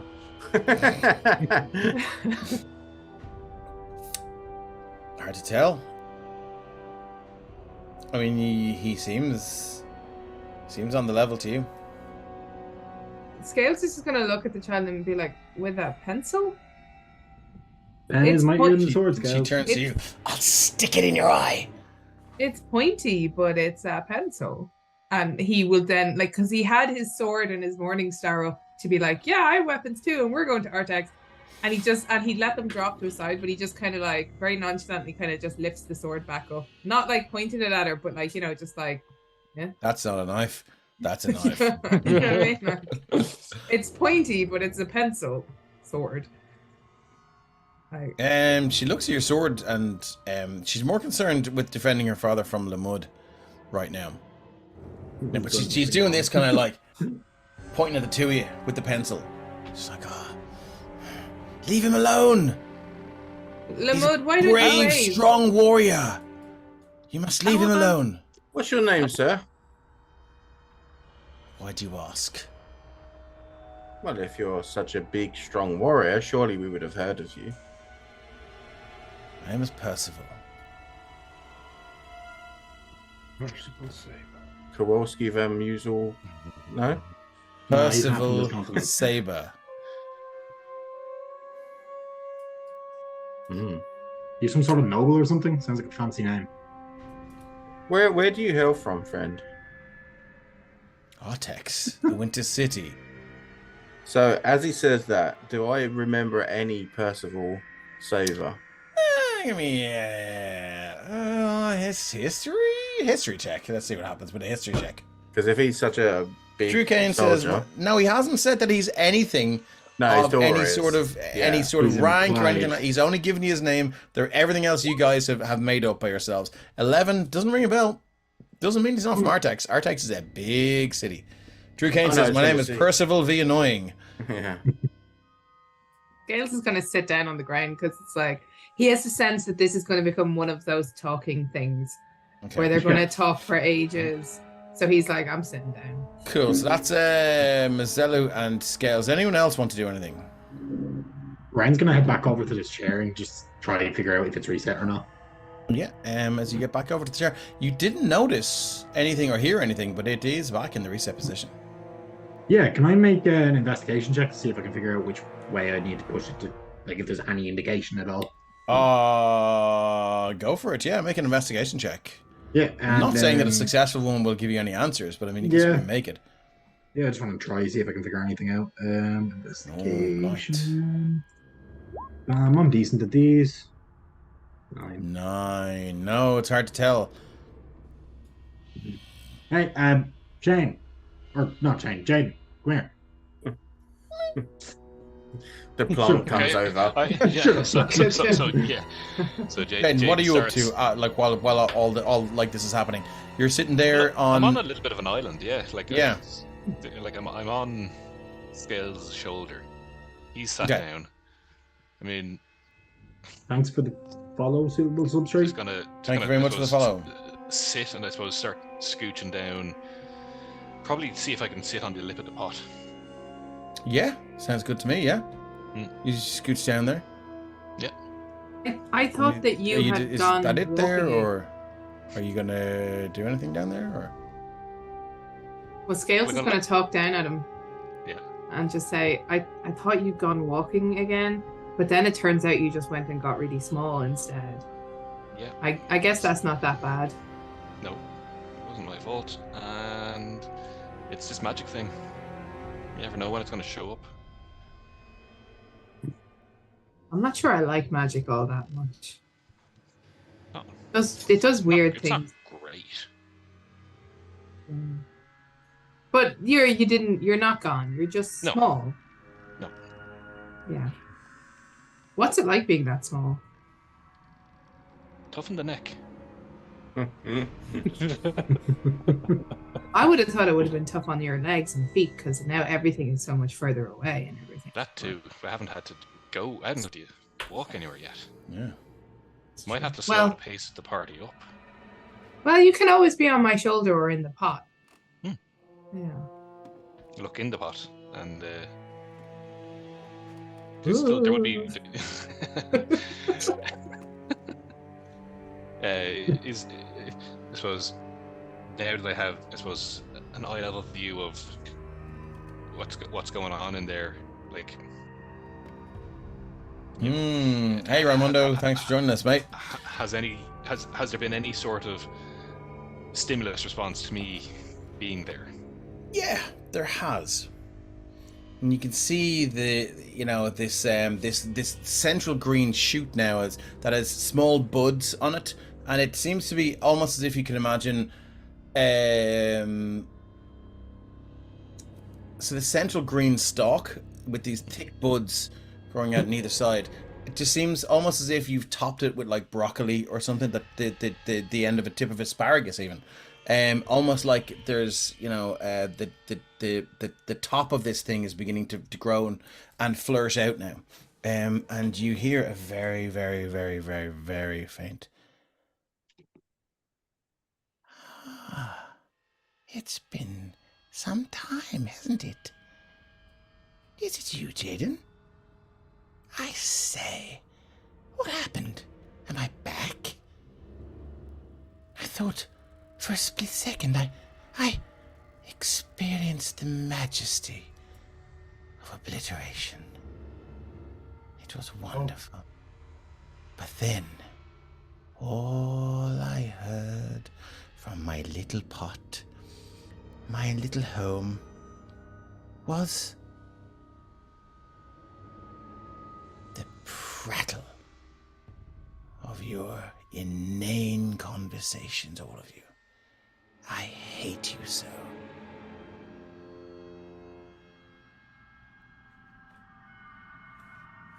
The perfect size to fight. Nice to hear you're back. It's not nice to be back. In your situation, I can imagine that would be the case. Yes.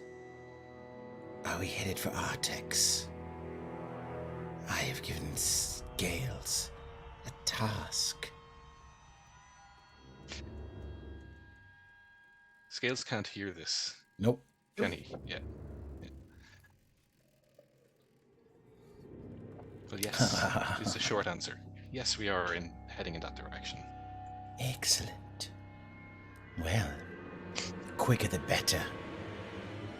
Mr. Rush. Where did we find the urchin?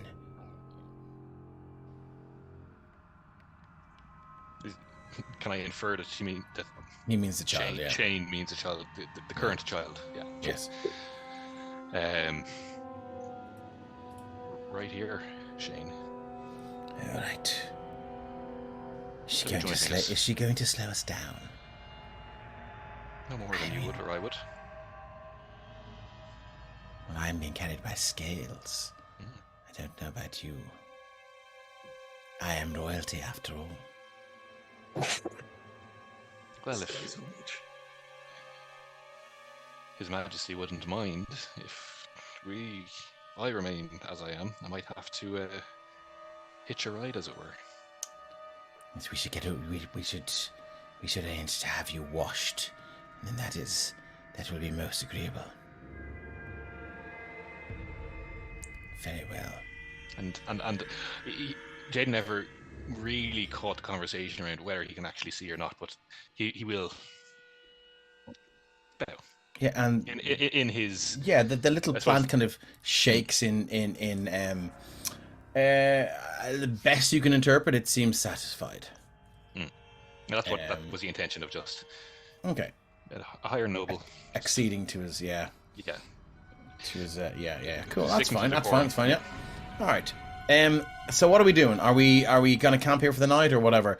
This guy is like he's willing to let you camp with him. You know, should you prove yourselves useful. But as long as the scorpion stays away.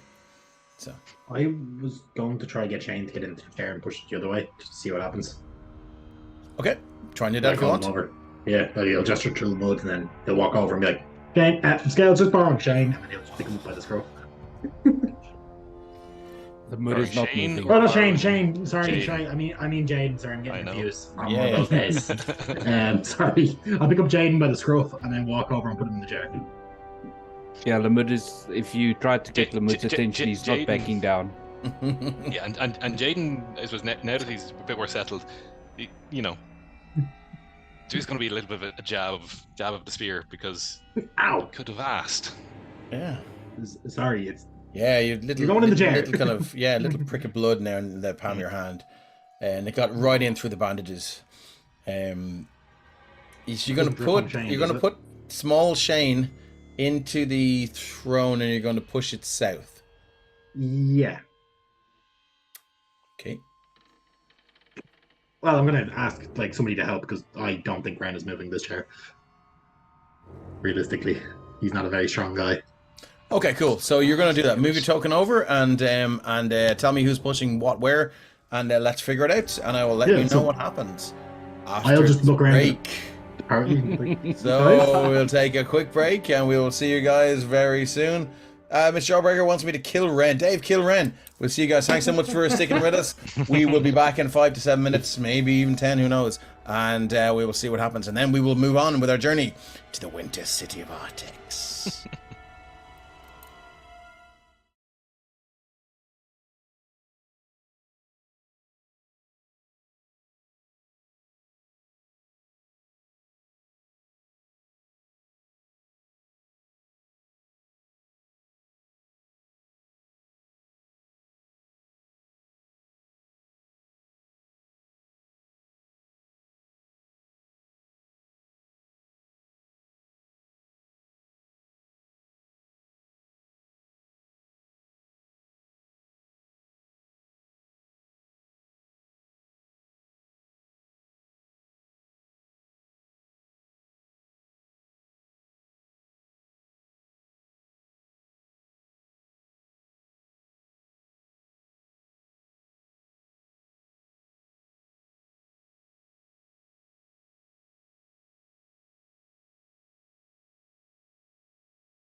And we're back. Thank you very much for sticking with us. So we find ourselves back in this cave network of a horde of very powerful ogres who was led by the Horned One. And having ourselves a little inter-party tension here. The shrunken Jaden is now sitting back in the chair, which seems about 10 times bigger than it did when you sat in it for the first time. Ren, you are going to try and push this thing south, is that right? I'm going to try and ask a few other people to help. So I'll look over to like Derek and even Scales. And I was like, hey, can you guys like give me a hand here? I can't move this. Okay. Because Lamode was saying he's not moving. So no, Derek stepped away. So does anyone else want to help there? They may have the strength and the wherewithal. Like Ren is back against. Like maybe your Dragonborn barbarian Scales. Yeah, come on, guys, help. Are you trying to shrink Jaden again even more? I'm trying to make him bigger. Oh, I'm hoping okay if we then. push it the other way, it'll go the opposite, and he doesn't end up somewhere weird. But it'll be fine. Chaos is like, this magic crap, man. I don't know. Okay, fine, whatever. Okay, cool. So you're going to walk up and you're going to push the chair to the south with Jaden sitting in it. Yeah, I'll assist, but I assume that does nothing. So. Okay, give me. Well, you can't. You're not proficient in athletics, so Exactly, I I just have need. a -1. So Oh wow, you're definitely Euro. Yes, you're proficient. So I'm going to need an athletics check from Scales, please. A 9. That's not going to do it. Your foot slips on the second level of that dais, and you catch your snout on the side of the chair. Hurts. I'm gonna walk over, pick up the chest, and then walk over here. Okay, cool. No one's gonna help. You guys are assholes, and Ren is like pushing like as hard as he can, but he's doing nothing. Okay, Ren, give me an athletics check. I could have pushed that if I tried, unfortunately. Watch me get like an at 20 or something here. That'd be great. Oh, that would be awesome. Please, dice gods. There we go. Here comes Derek now. Let's go. Better than Scales. 13. Derek, do you want to give us an athletics check? I'll lower the DC. Ren's got it started for you. Derek Redbeard has a 10. Okay, look, let's just say between the three of you, it would be pretty pathetic if it didn't move. So yeah, Jaden, you disappear,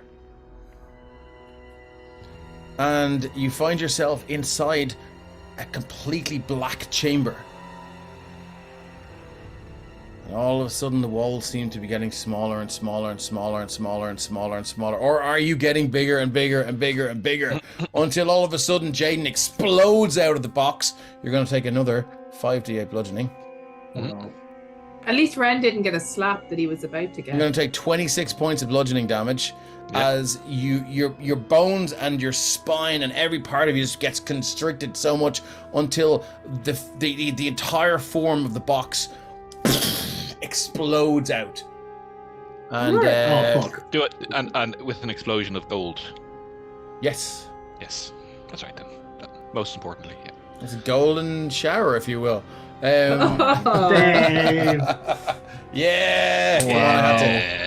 had to. Come on. So boom! As this shower of gold just tinkles down onto the ground. Ding, ding, ding, ding, ding, ding, ding, ding, ding. You can see a badly bruised and disfigured Jaden just land it with his arms over Mazelu and his legs wrapped around your waist, and you are at normal size now. I think you can do that yourself. Can you just click the token and drag it? No. There you go. Usually, Jaden, I get bought a drink before this happens. Make it rain. Okay. So while I've obviously got Jaden here, seeing that he's looking pretty fucked up, I'm just gonna literally very quickly grab my holy symbol, and with my bonus action, I'm going to harness my divine power to get back a second level spell. Nice. And then, as I've still got hold of Jaden, I'm going to do a cure wounds at second level. Okay, lovely. Let's see what you get. Roll the dice. Beautiful. Roll the dice, my friend. So yeah, with his legs wrapped around me, his arms around my neck, I'm just gonna heel him up a bit and be like, "You can get down now." Yes, thank you very much. It feels very comforting, being wrapped around this paragon of virtue, this beacon of purity. For a second, there's a part of you that doesn't want to let go, and then you do. You're back into the world of the living.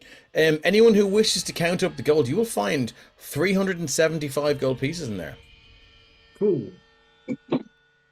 Which I think is more than you have at the moment. Not me, but how much is how many of us? There's what, 6 of us, right? 7? Yeah. Oh, I'll give you you're an that kind of answer party where now. you just split everything and no one Tries to pocket it on the quiet before anyone else wants it. Yeah. Yeah. 53.57, so 53. 53 gold, 5 50 silver, gold. 7 copper. Is that what we're doing? Is it? Yeah, I'll divvy it up. Unless Well, Ken wants it, because you it's- were busy Yeah. like cuddling up to Mizelu while apparently Ren was doing this in the background. So. Oh no! It was just. Oh, man. It was just a question of are we splitting it, or are we just? Is it a lump sum that everybody can Like pull? party treasure or something Yes. like I that. mean, I have 1,000 personal gold, so I don't mind putting it to party treasure. You have 1,000. You have 1,000 I also personal have- gold. I have also not have had to buy 1,000. anything since the start of I've- the campaign. Every time we found something and somebody Holy divvied it up, shit. I have 1,000 gold and some odd silvers and coppers. So like every I'm time a somebody wizard, man. I can don't scale bullshit. money, I just put it in a pouch and I'm like, money, okay. Jaden's back to Well, normal size now with some map Irie. All right, cool. So yeah. So Alright. the standoff between Percival and Evelyn and Lamud is still there. She's holding the pencil out threateningly. She takes a step forward. I'll stick you. I'll stick you. You leave my father alone. He's the bravest man I know. If a scorpion had a chin, he would lift it right now. Nice. Kind of- Okay. Kind of trying, in that sense of daring her to do it. And I'm the and I'm the dangerous one. Jesus. Oh. It's you. Yes. Many bow again.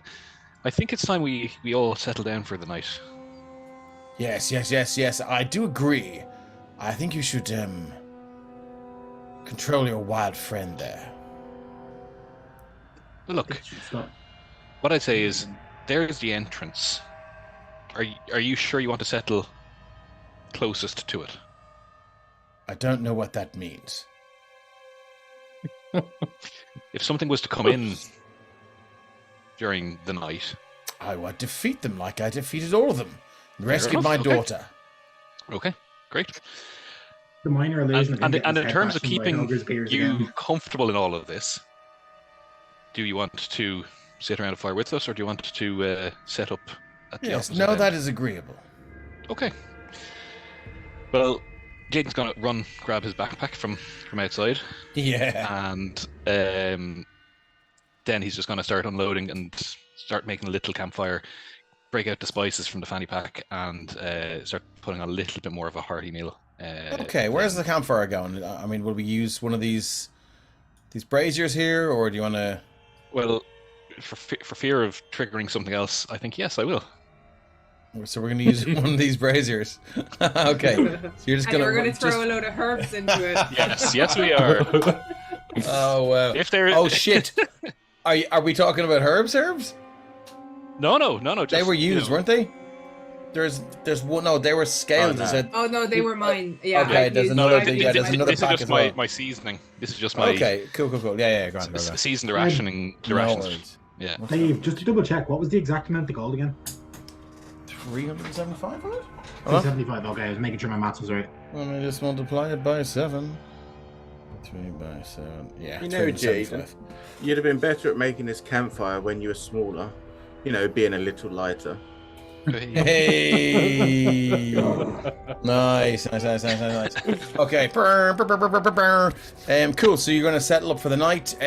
Are we going to take watches, or what's the crack? Yeah. Definitely. Okay, let's take watches. So first watch. Anybody want to get anything off their chest during the watch, or what are we doing? I'll take it and just work on my the usual stuff in my spell book while we're sitting around. Keep an eye on the entrance. Oh, okay, cool. Yeah, I'll sit with Ren. Okay. Anything you guys want to discuss, or do you want to no, just the next one? Just Ren will apologize for any pain caused from the embiggening, but that's about it. The embiggening. Okay, cool. The word. Yeah, he's a pain in his chest now. We just have to call Jaden Tom Hanks from now on. Yeah. Okay, cool. So give me a perception check. Ooh. One of you. I will. Okay. I'm writing in my book, so fair enough. A 16. Okay, nothing. Nothing to report. Moving on to the second watch. Who would like to take the second watch? Yeah, I mean, Limud normally takes second watch. Percival and Evelyn are fast asleep. Good. They're not taking any watches. Gales will vacate the very comfy prisoner bed that he had appropriated, and he'll take second watch with the mud. You were in the bed in the Oh, I was in the bed, yeah. Love it. Love it. Okay, cool. So yeah, so second watch. If you do you guys, would you like to discuss anything, or would you like to talk about anything, or maybe? Yeah, I mean, Limud is basically just gonna make sure Shane is okay, because he began sprouting, so tending to Shane as much as possible. Okay, do you want to use any of your druidic skills, or would you like to? I do not have, what's the thing called? Plant growth prepared today, no. Okay, no worries. You can give him some water and, maybe pluck some of this the debris out of his plant pot and stuff like that if you want. The ogre guts and things. Yeah, tend to him a little bit. That's fine. Give me a perception check as you do that.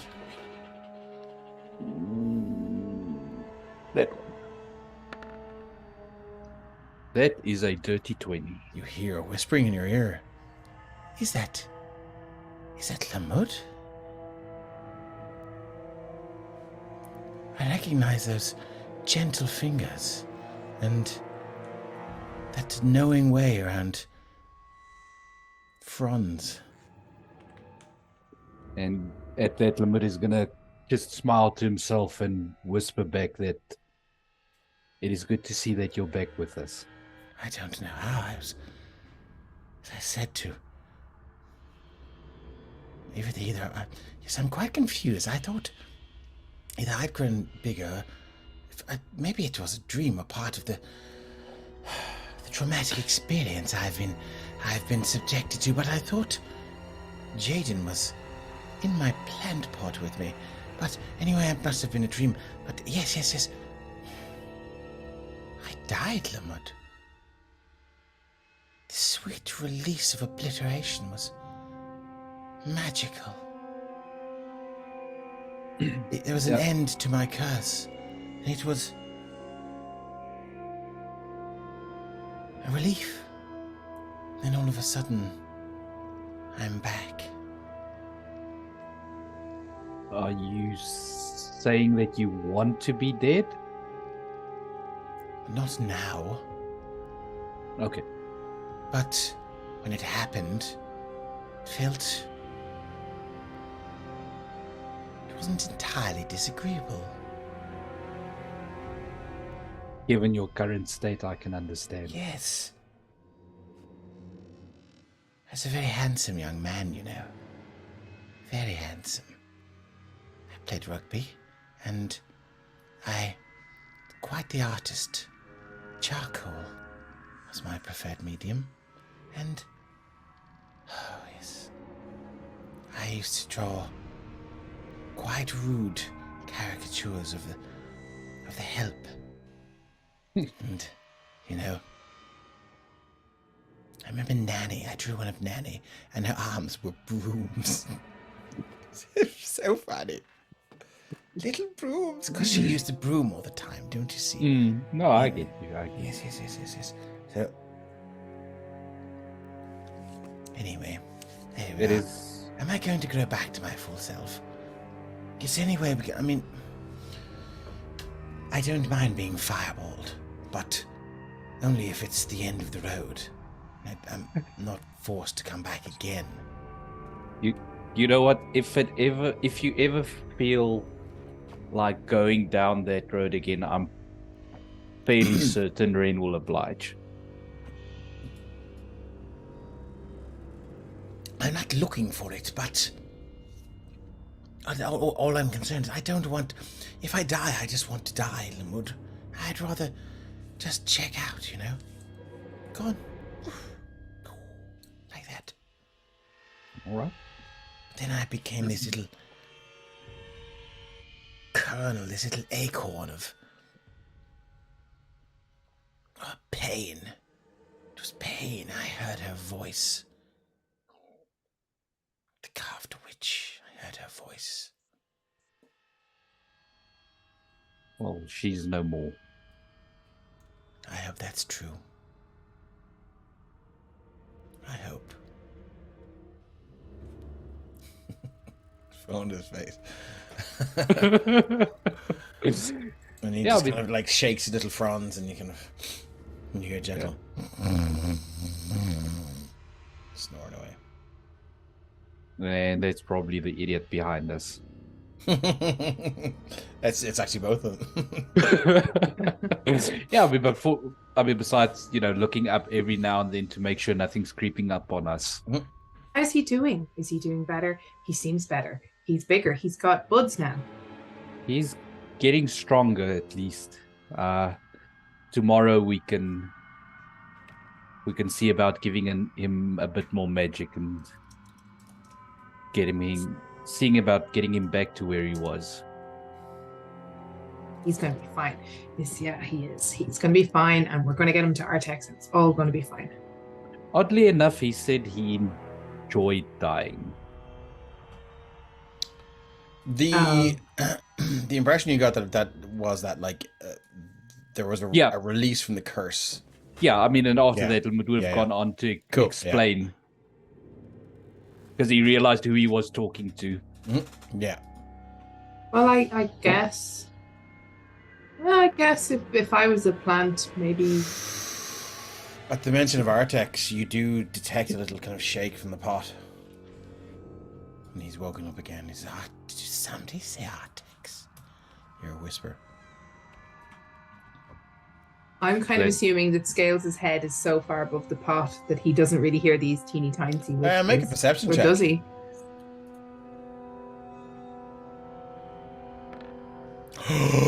Holy shit! Oh, narrative dice. Narrative dice. You hear, did somebody say Artex? You hear Shane's voice for the first time. Your Prince Majesty! Shane.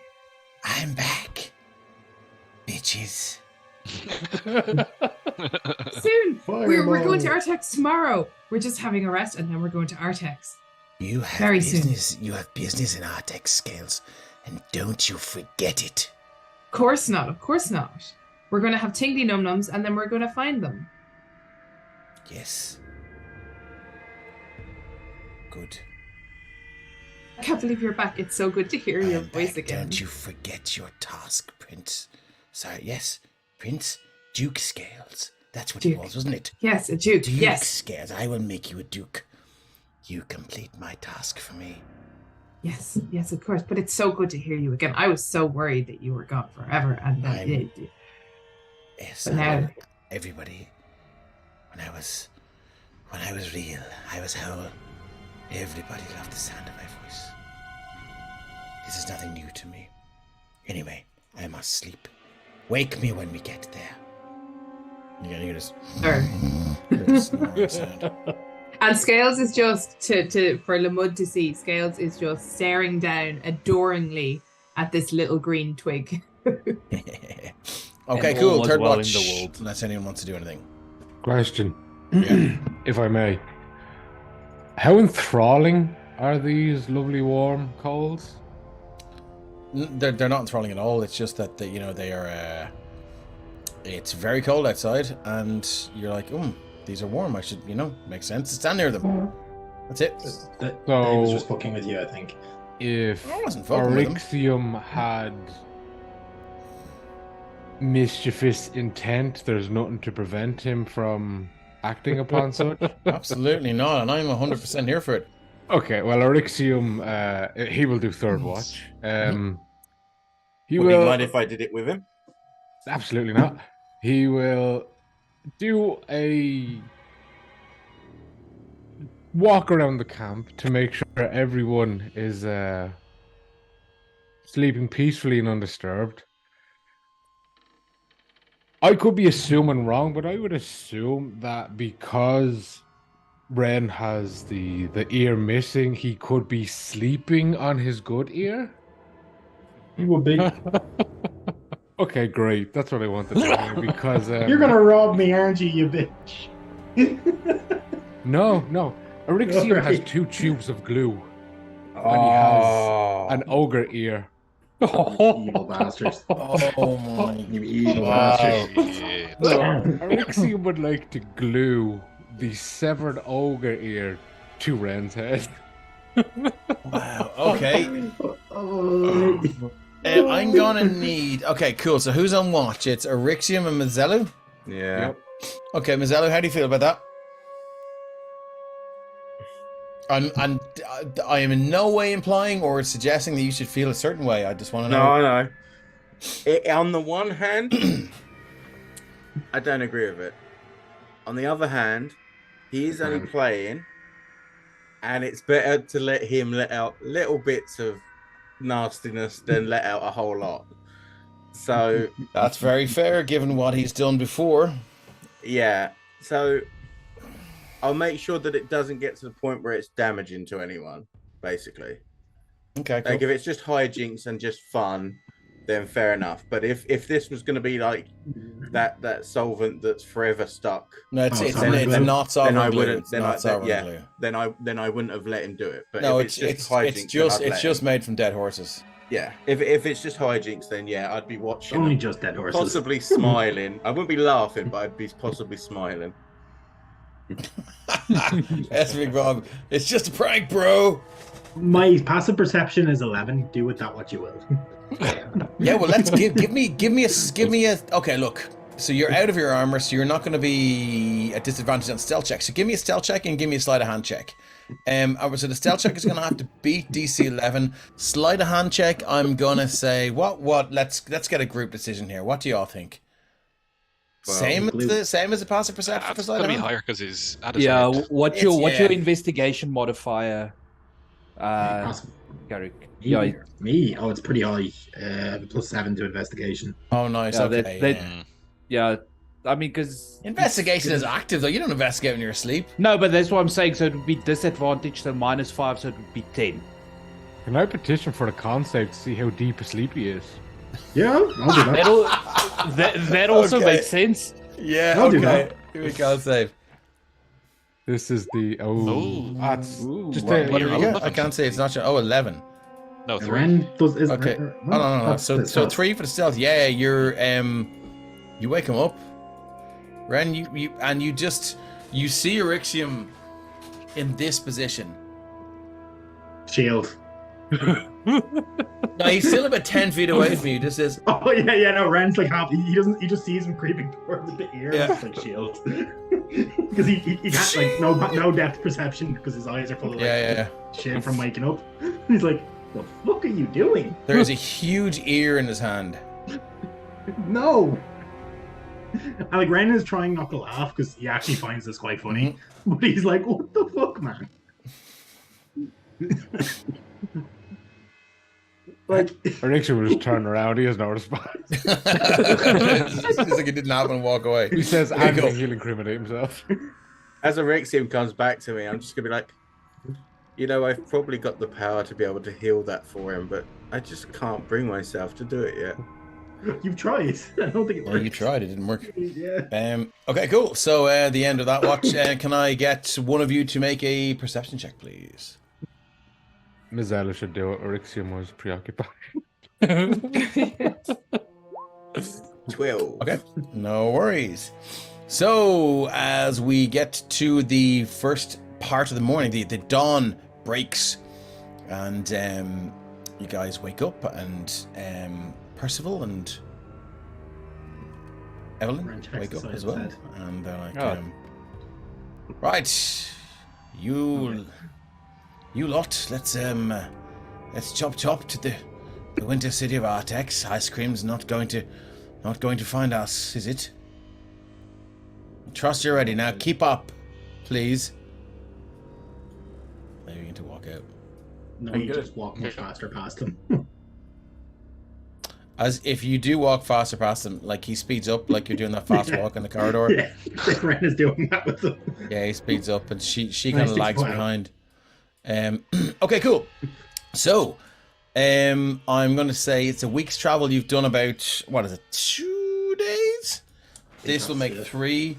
And so we're going to go another day. Can I get someone to roll a d12 for your day of travel? I'll do it. Do you want to know what spells I'm changing around, Dave? Or no, I trust you. Cool. Or I need. If you want to tell the viewers, feel free. I'm just changing around a few prepared spells for the day, as a cleric would usually do. I'm actually, having heard the day before the guys talking about Shane being back, thinking about what I did with Robert. That morning, Mazelu has prepared his remove curse. Oh, interesting. Okay, cool. And that'll be a conversation to have at some point. That's interesting. That's nice. Good to know. Cool. So who rolled? Ren rolled a 4. Yeah, the this high in the mountains, and as you follow this mountain trail for most of the day, the air is crisp, the sky is blue, and you can see just the odd bird flying back and forth, large like eagles and hawks and things like that. And their screeches echo across the mountain ranges and sort of bounce off the peaks in these weird and confusing ways. You haven't sort of figured out how sound works in these massive peaks. So as you keep going, the weather improves again, and the breeze is still ice chill, but the sun is high in the sky, and it's a healthy day of travel. You guys make a lot of progress. I'm not sure if you want to engage with Evelyn and Percival, but at the end of the day's travel, you find a nice spot, and I'm happy to say that you spend the night without any rolls or issues, and we move on to the second day of travel. So is there anything I need 2 wisdom saving throws from Jean, by the way? Oh yes, I owe you 2. On that evening, I do want to speak to Scales about Shane. Okay. I might be able to break Shane free. Okay, cool. Just give me 1 second. Cool. We're going to get to that. Now, what I will say is you've had so many successful ones against so many unsuccessful ones.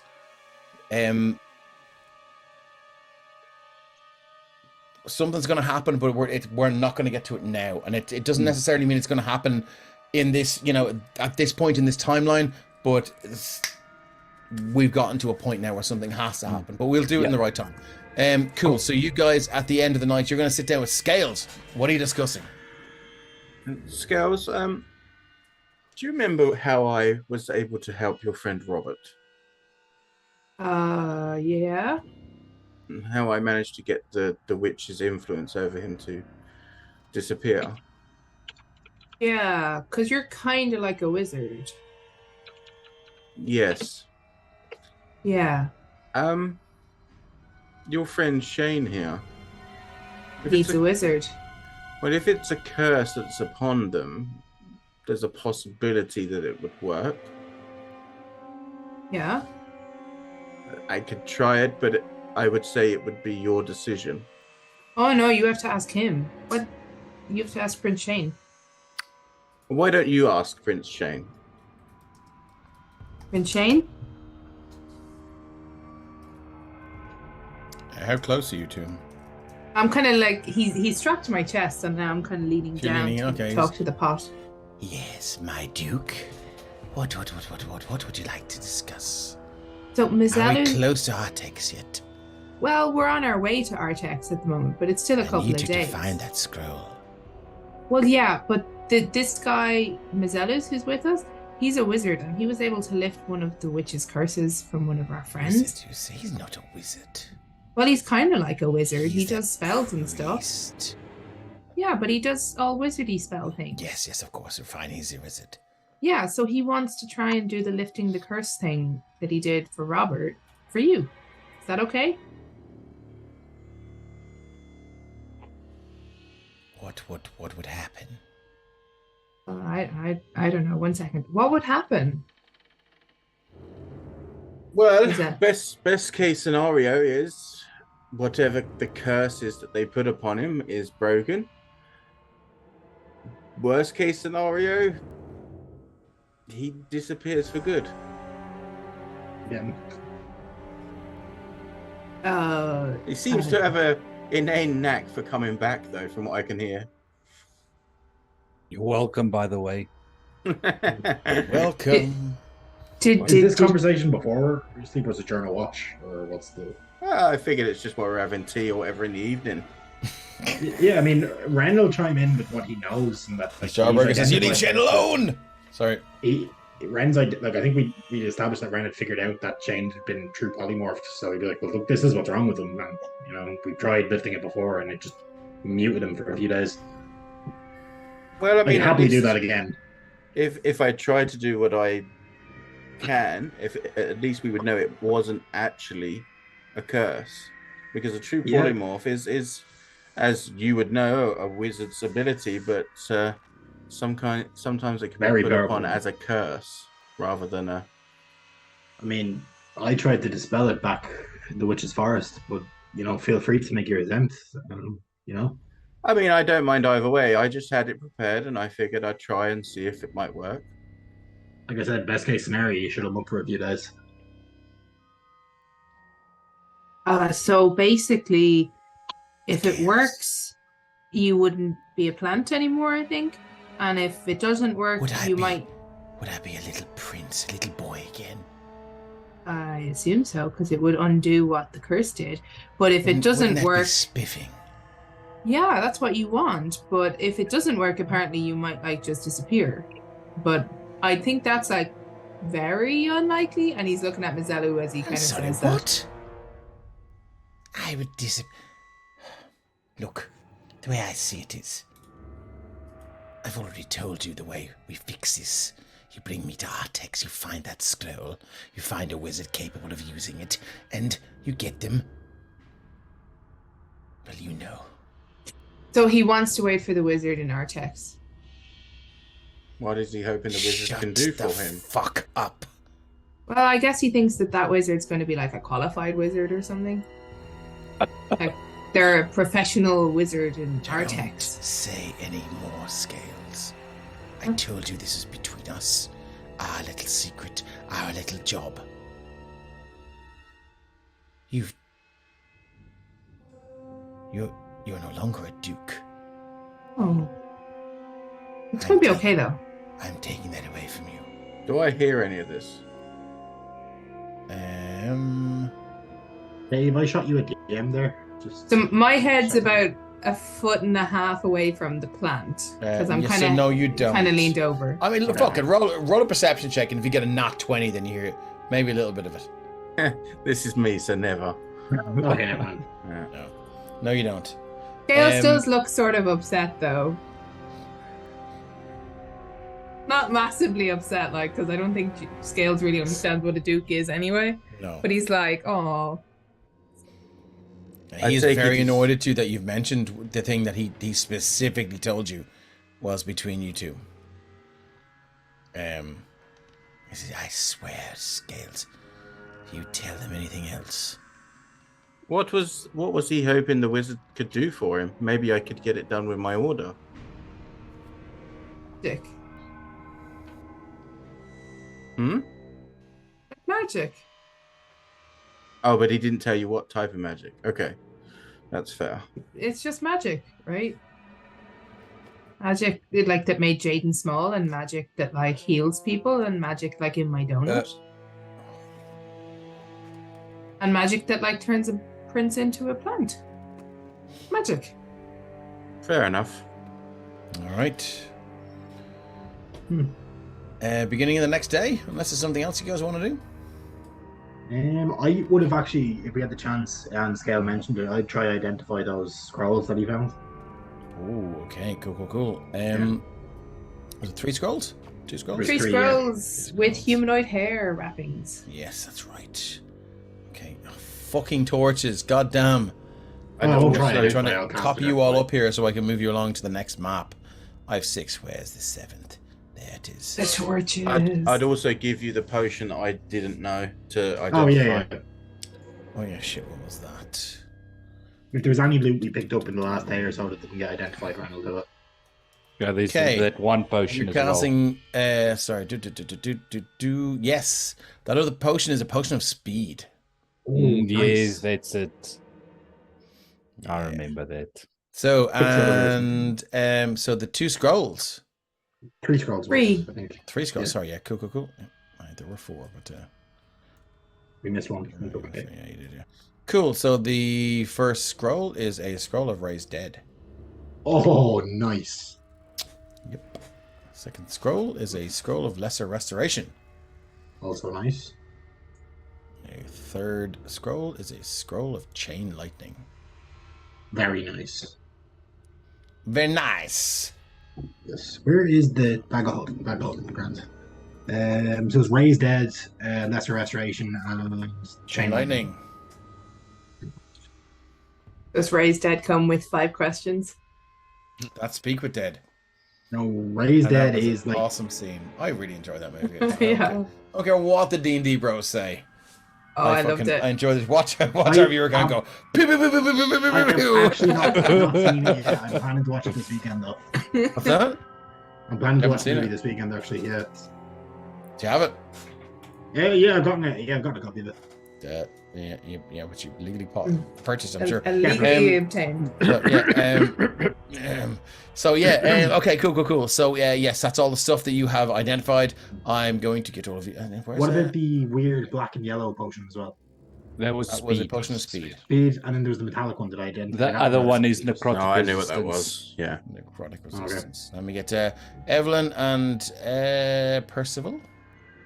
God damn. Evelyn and Pompous Prick. He's nice, really. Okay, cool. I'm going to copy you all, and I'm going to paste you over. So, as you set out again on the next day of travel, you get higher and higher into the peaks. I need another D12 from somebody, please. Let's see what the weather's going to do to us today. Just a question, Dave. Mm-hmm. Is more wisdom saves going to make any changes? It is from this point forward. Yes, cool. yes, Then I'm giving you one for that night. Here we go. Good That's to know. better. Good to know. I will roll track it for you. Oh, you're very low there. Yeah, I'm just gonna think. Am I supposed to be doing the fever? day 11 save? Yeah, I thought you did. So I thought you got a nat 20 on the last one. Did at one stage, yeah. Yeah, I got a nat 20 on the last one, so I got advantage on the next day's one. But let's go. I now owe you like 3 of them, don't I? Yeah, well, you can make one at advantage. There's the advantage one. Oh, okay, that's bad. Let's get another 2. Come on. Okay, well at least the last one's good. Okay. Well, let's keep going. I think you're back to about even there. So we'll get maybe 1 or 2 more on the way over. So, have we noticed any changes with Lamud? Is there anything physical, anything mental? Why would you be even looking for changes? I'm not looking for it. I'm just saying, like, because if someone starts changing next to you, you'd notice that just traveling with people. He's a bit irritable. But there's nothing very obvious. I would probably say you haven't you can feel that mood long enough. That's fair. No, it's just especially Mazelis and Orixium probably wouldn't. Out of the entire group, if anyone was to pick something up, it would probably be Jaden. Yeah, I was thinking that. Yeah, but I think most of us right off the fact we just lost Great Tech and we're close. So yeah, no, I was kind of waiting for our Artex before saying anything, but yeah. He wouldn't have said anything yet. Cool. Keep pushed forward. Dave, I've one question actually. I realized we still have the head of Mithrasma in the bag of holding. We were supposed to interrogate him, but never did. Yeah. Mm-hmm. Don't know why we took that, but okay. You specifically said you wanted to take that. Yeah, it was to do with the surname and stuff. Yeah. I just remembered I had that. Cool. Okay, so moving on with an 11 on the D12 for the weather. The weather gets pretty bad, and your travel is almost halved. It takes you a lot longer to make the day's journey than you would normally. So I'm going to need you to batten down the hatches, and it's going to take you one day longer. So you managed. Someone want to give me a survival check. Whoever wants to try and batten down the hatches here and find somewhere safe to stay, while snow and sleet and hail begin to buffet and rain down. Sorry, go on.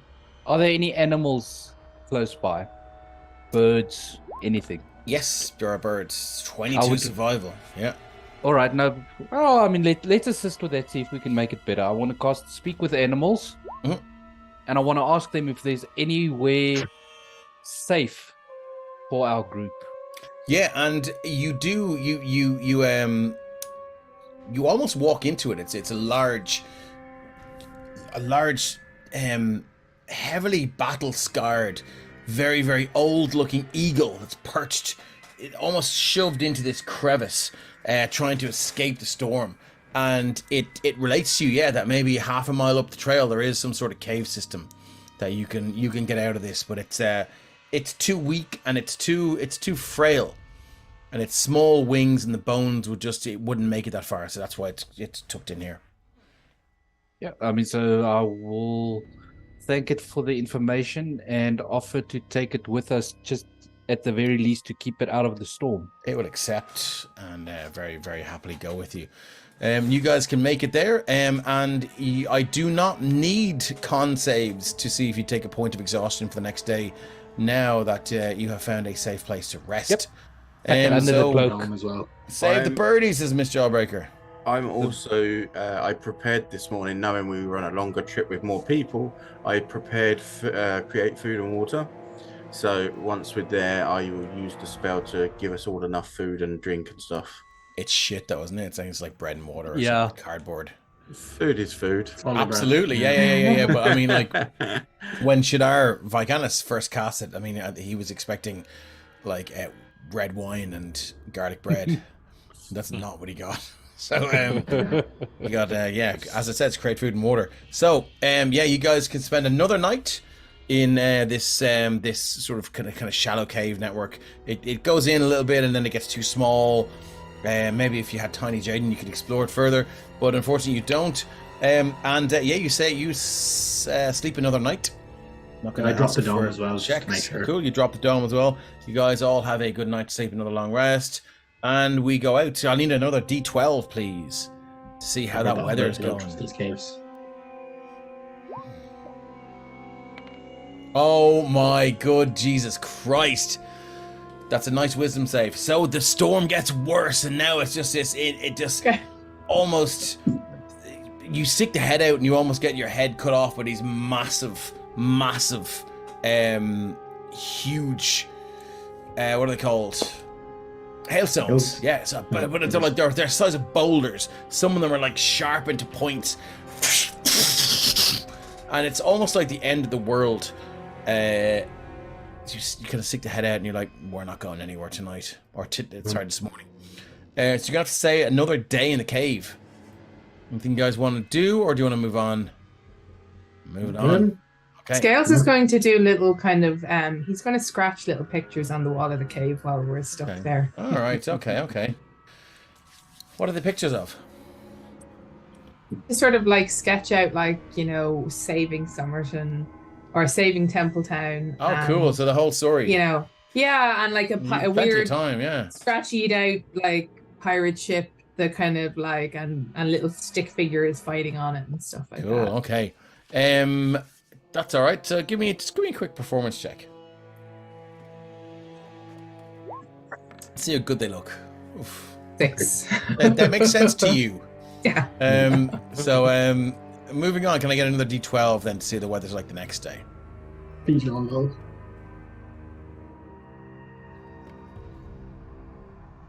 Who's doing it? There we go. I'll do the D12 20. as well. Okay, 16. That's good to know. Yeah, so the storm seems to have sort of worn itself out, and as you step through, you step out the mouth of this cave, the whole path now is just this hard-packed ice and dirt now from these hailstones that have driven themselves hard into the ground, and you begin to set off. It's not exactly difficult terrain, but it's not easy terrain either as you move along and move along and move along, and around about midday, you come to a rather treacherous looking pass. Let me just drag you down here. Dragging you down there? No. So, can everyone see themselves? Mm-hmm. Yes. Should be no dynamic lighting in this one? Oh shit, did I just miss somebody? Did somebody move themselves away? I don't see Derek there. Everyone was there for a split Everyone second. was there for a second. Did Derek fall off the edge? I'm gonna delete you all. You just hear cursing and dwarf as I'm gonna paste you all back in now. There you go. Good, Right. As you look down, you can see hundreds and hundreds of feet below you. Some sort of river and a settlement. As you take the mountain path, you can see it's a long way down and a long way around. Feel free to move your tokens, my friends. Ren is going to turn to Lamud and be like, if you can turn into something big enough to carry us, I can make you fly. One at a time. Be so lazy. Just go. I mean, yeah, I guess. Everyone, I'm gonna stop you Everyone there. gets on me and we all fall down the mountain together. Great Yeah, plan. I have feather ball. It's great. So I'm going to stop Erexium there. As you move north along this, what is maybe 20 foot wide precipice, you hear this.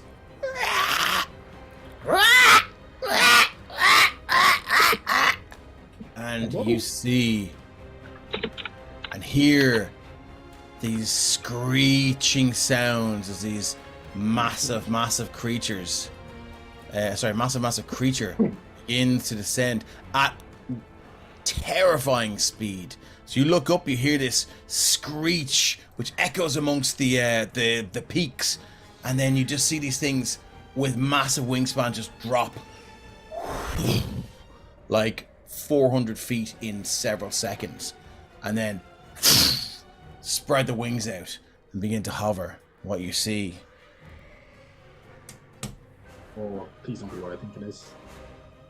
This Oh, those are massive It is. Necromancer's winged creature with a lower a female body from maybe the chest down, and some sort of a bird-like, hen-like face, and then these other several small creatures, all singing this alluring song that seems to sing song and lure you into this rhythm, almost as if you snap out of it for a second. You're like, no, you've heard tales of these harpies. I'm gonna need everyone to roll initiative. Let me just wait and see if I cleared the initiative order. We did. Let's go, bitches. Dave, just to quickly find out, did you say they're on the ground or are they in the air? They're hovering about 20 feet in the air above that ledge. Cool, good to know. Fuck's sake. Hey, for once I got a half decent initiative. Oh man, my initiative is always dog shite. At least you're not at the bottom. Oh, I'm at least in double digits this time. Scales with a fucking 21. Holy shit. Is everybody in? Yeah. The slaughter is about to begin. Are we missing the big thing?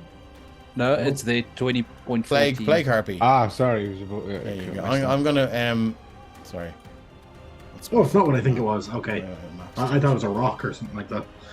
Rock of Ages. No, no, rocks are much bigger than that. Yeah, that's what I was thinking. I'm not gonna add them to the turn order because they're just hiding.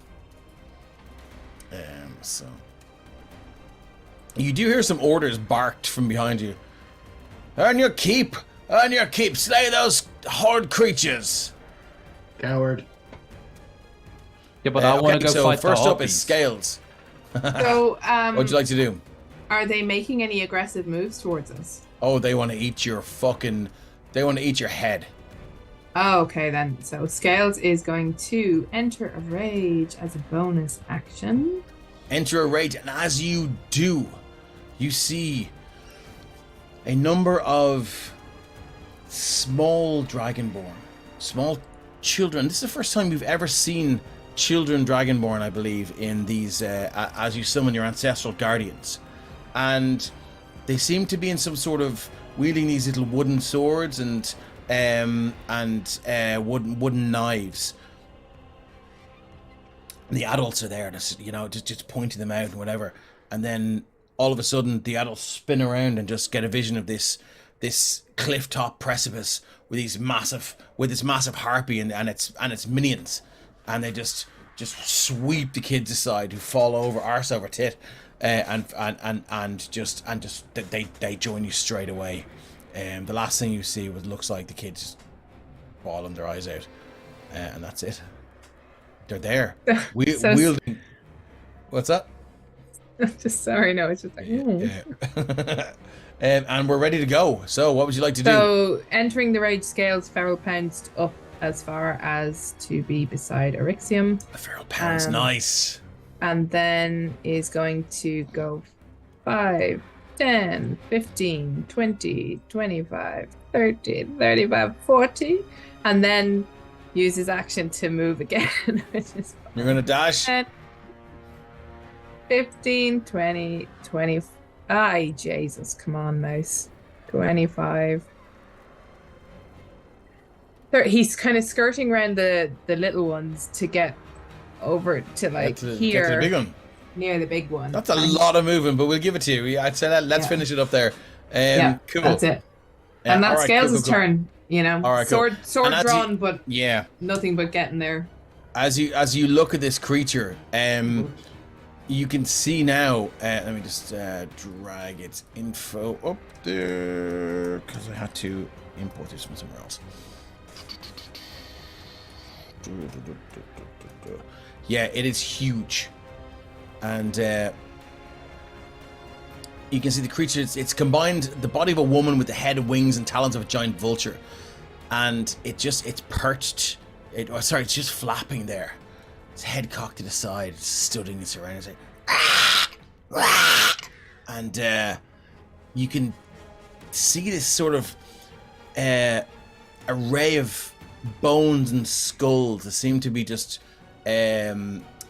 affixed to this cord. And as you look closer, you can see, you've seen creatures be kind of disemboweled, and this is dried intestines that have just made the sort of chain of this necklace thing, and it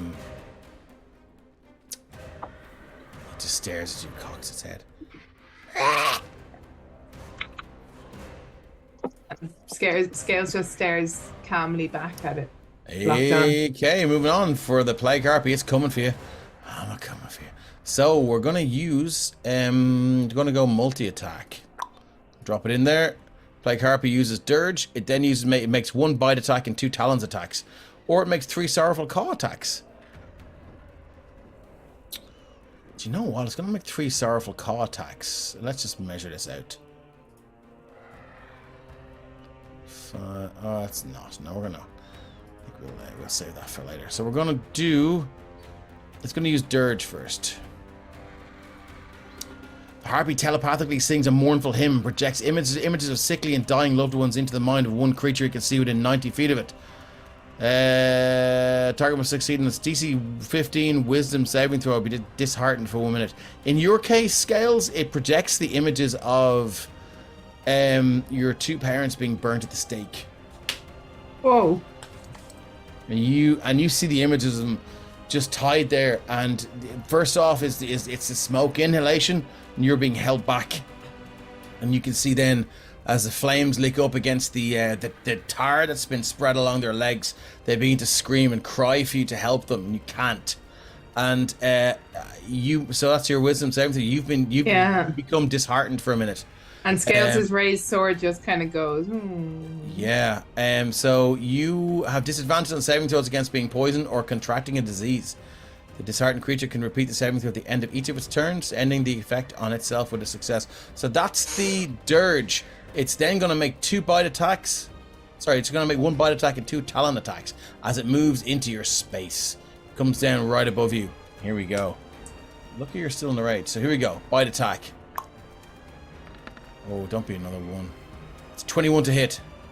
That hits.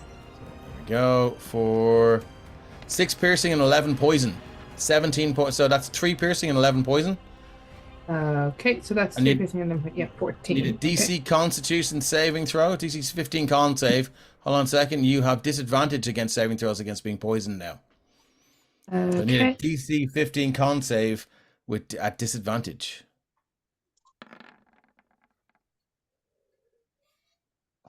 You are now considered poison. Let me just fix this music.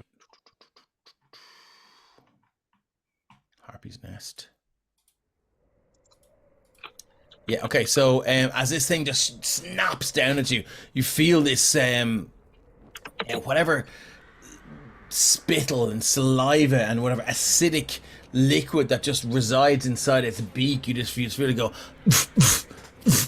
just pump through your system, and you feel a burning sensation kick in until it feels like your heart's about to stop. So you now have the Harpy Plague. Your HP maximum is reduced by an amount equal to the necrotic damage you take. Sorry, that should be 11 necrotic. Sorry, not poison. Okay, yeah, still hits me full on. You take 11 necrotic, not poison. And your hit point maximum is down by 11. You can't regain hit points. Now just keep a note of what your max is anyway. So if you get magically healed back. So until the disease is cured, the target can't regain hit points except by magical means, and the target's hit point maximum decreases by 10. 3d6 every 24 hours. If the target's hit points maximum drops to 0, you die. So that's a bite, and we're going to go 2 talons then, I do believe. So wait, my max hit points is down by 11 now. Yeah. And I can't regain hit points except by magical means. Except by magical means, yeah. Okay, so and then if you had second wind, you can't use second wind. If you if you took a long rest, you wouldn't heal. Okay. Oh, that's not nasty. Yep. And we're gonna go. Yeah. Was there something about every day it drops again or something? Yeah. So if you take a long rest, you're gonna drop by 3d6. 3d6 every 24 hours. And if you drop to 0, you're dead. Okay. So we're gonna go for 2 talon attacks now. That is a 25 and a 23. Both hit. 12 slashing down to 6, and 19 slashing down to 9. So that's another 15 points of slashing damage. That's all the Plague Harpy can do. It is, however, going to try and fly away from you, 20 feet in the air. So I would like you to give me, if you want to use your reaction, you can certainly. Yar. Do you Sentinel? I do have Sentinel, so if I. You might be able to keep it right there. Get over here. Do. 16. That's a 16 to hit. Its AC is 15. Are you gonna stop it from flying away? Yar. Okay, 16 is a hit for 9 damage. Okay, let's see, 9 damage. Okay, -9. Yeah, you swing your longsword and you're like, get over here. Just the pain and the depression after the vivid scene you saw. It really has taken the spring out of your step, but you just you channel that anger and you swing your longsword and grab it by a tuft full of feathers and pull it back, your massive muscly arms rippling as this thing tries to flap its wings and just fly away, but you just grab it back and then you just drive your longsword straight into one of the wing membranes and it screeches in pain. That's your reaction. Jaden, what would you like to do? Okay, bonus action, release the bag. Yeah, the tiny bag. Yeah. Movement up to beside Erixium. Yep. Regardless of what he feels, that's as close as he can get. And then he... You feel Erixium? Yeah. You've already felt his brother. Yeah. Hey. And whip out the light crossbow and take a shot at the closest harpy. Okay, we'll be that one there. So what's the range? I think you're long range here. It's 80. No, it's 80. Oh, nice. 80 to 320. So okay, I am within normal range. So Fadunk. Let me just. Just out of curiosity, who would have taken potion of speed? Like, who has it on them? I had both the potions on me. Okay. The 9 to hit. Let's see what the regular harpy has. Regular harpy. Tune. AC's 11, so that's a miss, unfortunately. Do you bless? You do. I do have a bless. Yeah, sure. Feck it. Throw it on. What could go wrong? You need a 2. That. Oh man. Okay, cool. Cool. All right. So that is a miss. You release the light crossbow, and it just shoots by, hits the back wall with it, just lands on the ground. That's all I can do. Okay, moving on to this harpy here. Let's see what harpies can do. I think it's gonna fly 40 feet this way. So sorry, make sure I have the right one. It is that one. So 5, 10, 15, 20, 25, 30, 35, 40. It's going to use its luring song. Harpy sings a magical melody. Every humanoid and giant within 300 feet of the harpy that can hear the song must succeed on a DC 11 whiz save, or be charmed until the song ends. The harpy must take a bonus action on a subsequent turn to continue singing. It can stop singing at any time. The song ends if the harpy is incapacitated. While charmed by the harpy, the target is incapacitated and ignores the songs of other harpies. If the charmed target is more than 5 feet away from the harpy, the target must move on its turn toward the harpy. That's the reason she fucking flew to there. The target must move on its turn toward the harpy by the most direct route. Doesn't avoid opportunity attacks, but before moving into damaging terrain, such as a lava or a pit or a huge drop off a cliff, and whenever it takes damage from a source, it can repeat the saving throw. So, and you can also repeat the saving throw at the end of the turn. Everyone needs to make a DC 11 Wisdom saving throw. I do believe it's within 300 feet. Yeah, pretty sure we are in 300 feet. Yeah. Oh. There it is. Jaden. God damn it, Jaden. You can move to, yeah. You're gonna go straight for it. Does that not have to wait till his turn?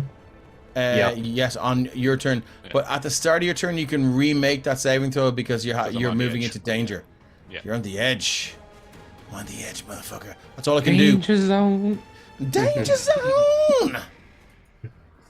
He's gonna be Kenny log out in a minute if he falls off that cliff. Lamud, you're up. You have just thrown a bit of a spanner in my plan. Oh no. Oh no, not that much. The range on the spell is excellent. The harpy that is charmed Jaden. Mm-hmm. Yeah, I'm gonna cast Earthbind. Oh, nice. What? Choose up to one creature you can see within range. Yellow strips of magic energy loop around the creature. Target must succeed in a strength saving throw. Its flying speed, if any, is reduced to 0. It's over the edge as well.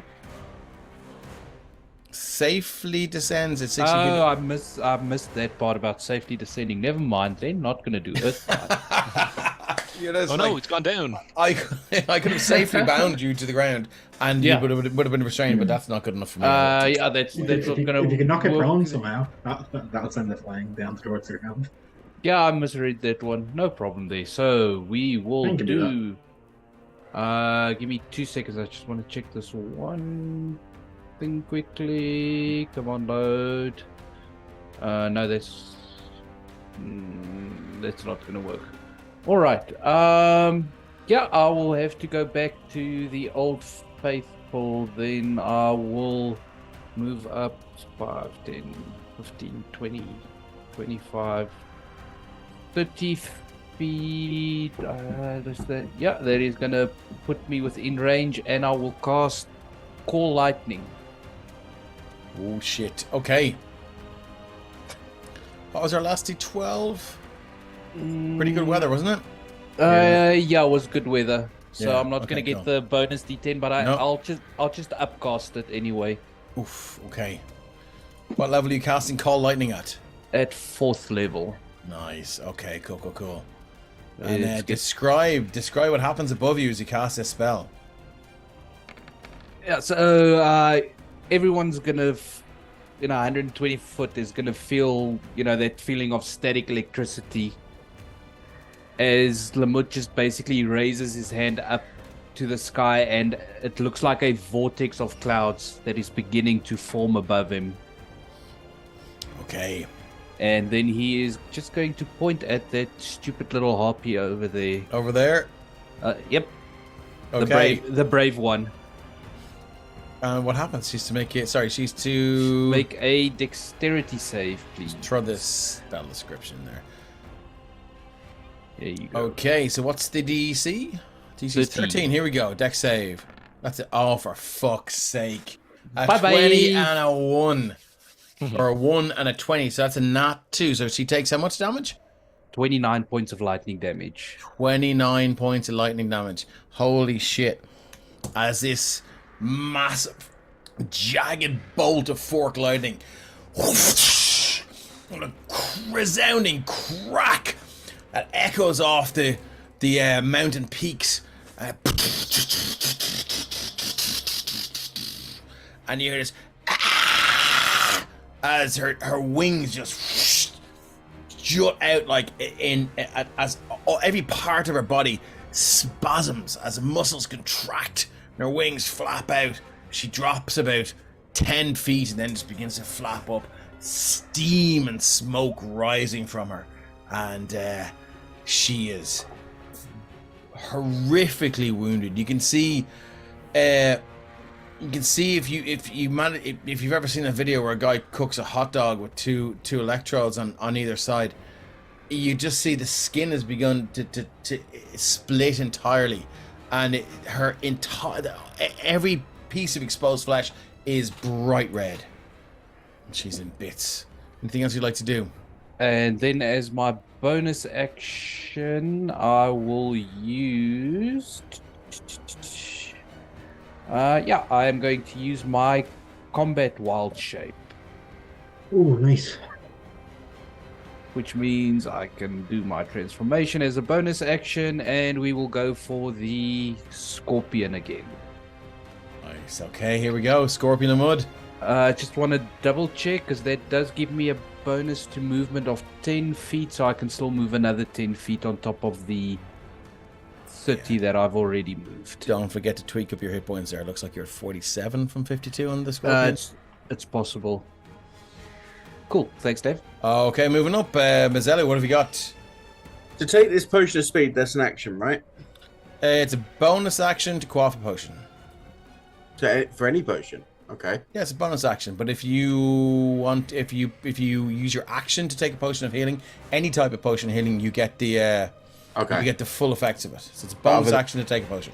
Perfect. Okay, in that case, bonus action, take the potion of speed, because I am so far behind. It gives you a haste. It's a map Iris says, is there a wind of change blowing? There might be.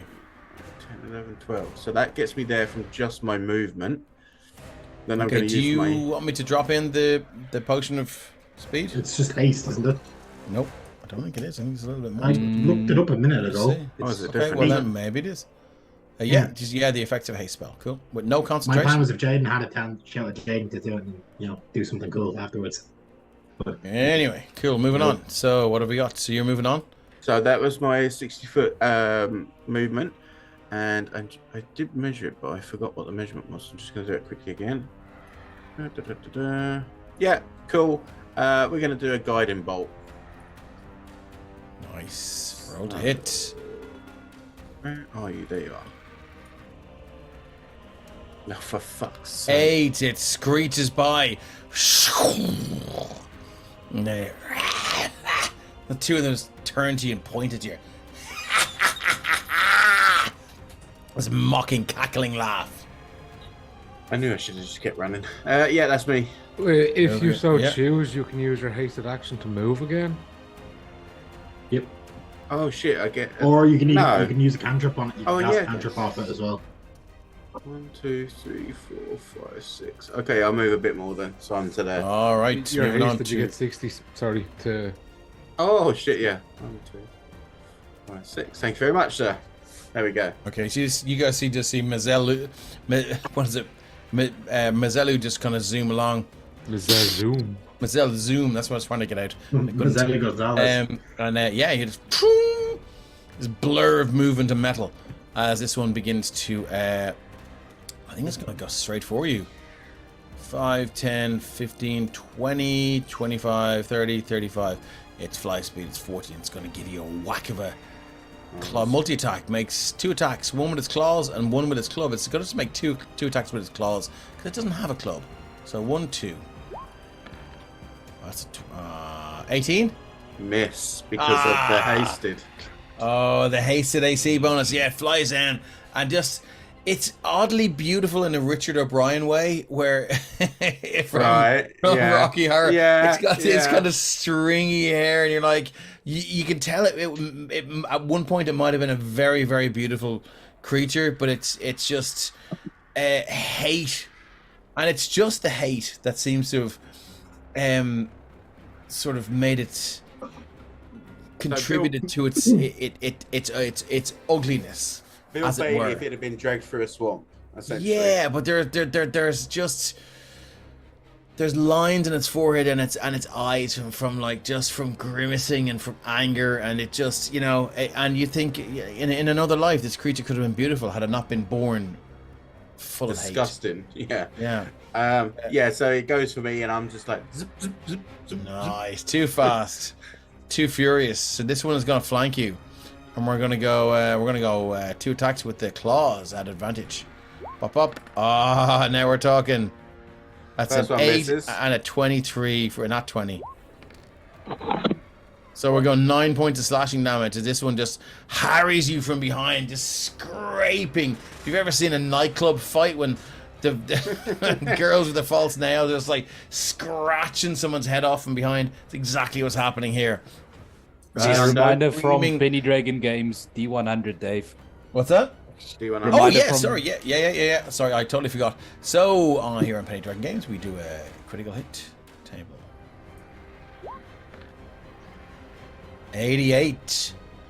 Let's see what that does. Do I go back in time? Hey, second now. Where is my thing? Here we go. 88. You strike with great force. Roll an additional set of damage dice above and beyond your normal critical roll. Thank you, Sean. My pleasure. Was Christian. That's another 8 slashing. Okay. Yeah, it's just you can feel hot blood running down your neck now, just down the inside of your armor, and it's just the wounds just seem to be torn open in this jagged, painful way, and you're starting to feel a little bit overwhelmed, and surrounded. Moving on to the next one. This one here, I think, is going to go for scales. We're going to go flank scales here, and here we go. And she makes 2 attacks against you. Claw. That is an 18 and a 16. Both hit. Both hit. Here we go. So 13. Oh, for fuck's sake. 13 slashing. Halved because you're raging, so that is down to 6 slashing. As she scratches away, and it's she's there, but you're more focused on this big massive monstrosity in front of you, and the way your rage works, you're in this super calm zen moment, and you're just like, I'll deal with that shit later. Moving on, this one here is going to 1 to 3. It's going to go for Mazelu. 4 to 6. It's going to go for scales. Okay, we're going out for you, Mazzello. 2 attacks. You're not flanked by this one, so here we go. Oh. Got another crit. 7 and 23. So what's One the of us needs crit? to get a Guardian Emblem. The crit is 13 points of slashing damage. as this one just rakes its talons across your face, and you can feel just these horrible lacerations begin to tear the skin in your cheeks open now. One just like cuts open your eyebrow, and you feel hot blood just running in, almost blinding your eye. Ren. D Hundo. That is sorry, D Hundo. Yeah, thank you. That is going to get reduced though by nice. 4 because the spirit guardians are going to say, "Yeah, no, screw that." Is there a range for that? To work? A creature within 60 feet of me. Is it 60 feet? Okay, or cool. 30 feet. Sorry, 30 feet. Let's do a little. Let's get our measure tool out here. Exactly 30 feet. Everyone's just measuring. inside 30 feet. Hey, so actually, all those colourful ruler arrows coming out. Okay, cool. They should have actually protected you before as well, but we'll forget about that. Okay, cool. So I'm going to roll D Hundo and see what happens on our critical hit table. It's an 82. High is not good. Your strike surprises your opponent. Your target is surprised until the end of the next turn. So, unfortunately, if anything hits you, it's an auto crit, isn't that right? No, it skips a turn. It's advantage. There's no disadvantage. It's advantage, yeah. Surprise round is only advantage. Okay. Oh, yeah. Your unless your hobby is an assassin rogue. It is now. John, you know, that's the end. You should know better. No, I'm only joking. Cool. Ren, what have we got? Cool. So, Ren's really far behind, and he has a plan. So he's going to dash, and he's going to which one? He's going to go to right here, just ahead of the mud, and that's all he's going to do for now. Okay, moving on. Darak, what have you got? Okay, so so Derek is going to use his full movement of 5, 10, 15, 20, 25 next to Ren. Yeah. And then he's going to cast Guiding Bolt on one of the harpies. Let's say this one, the right side of Mazelus. Yep, this one here. Where's my Guiding nice, Bolt? okay, cool. I just want to get the Guiding Bolt. There we go. 19 well, to hit. that's a fucking hit. Absolutely. Their AC is like, what is it, 11, so it's natural armor. So yeah, your guiding bolt streaks across this rocky precipice, the wind blowing, and these harpies just screeching their defiance. Roll your damage. It's going to be a 3rd level. Oh shit! Did you upcast it there with the roll 20? 23 points of damage. Holy shit!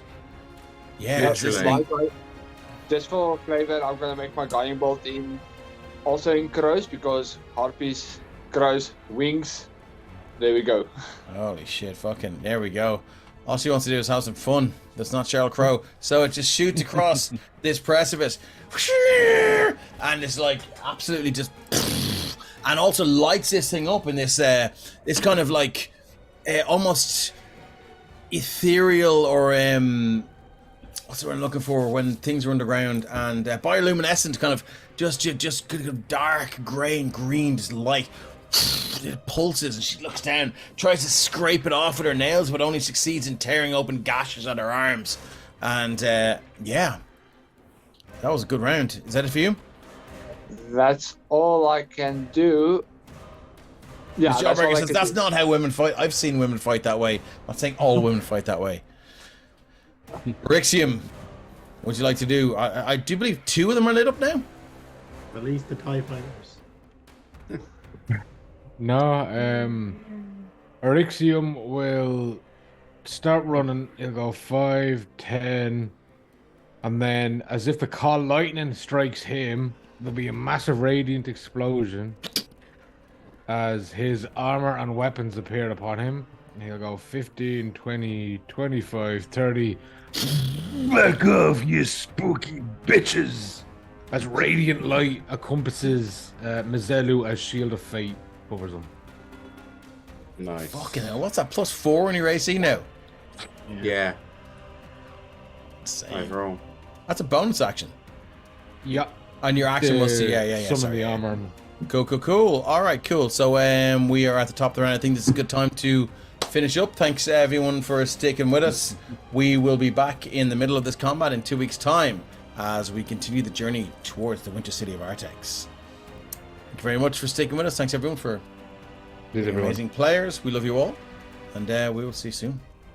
See you guys. See you guys.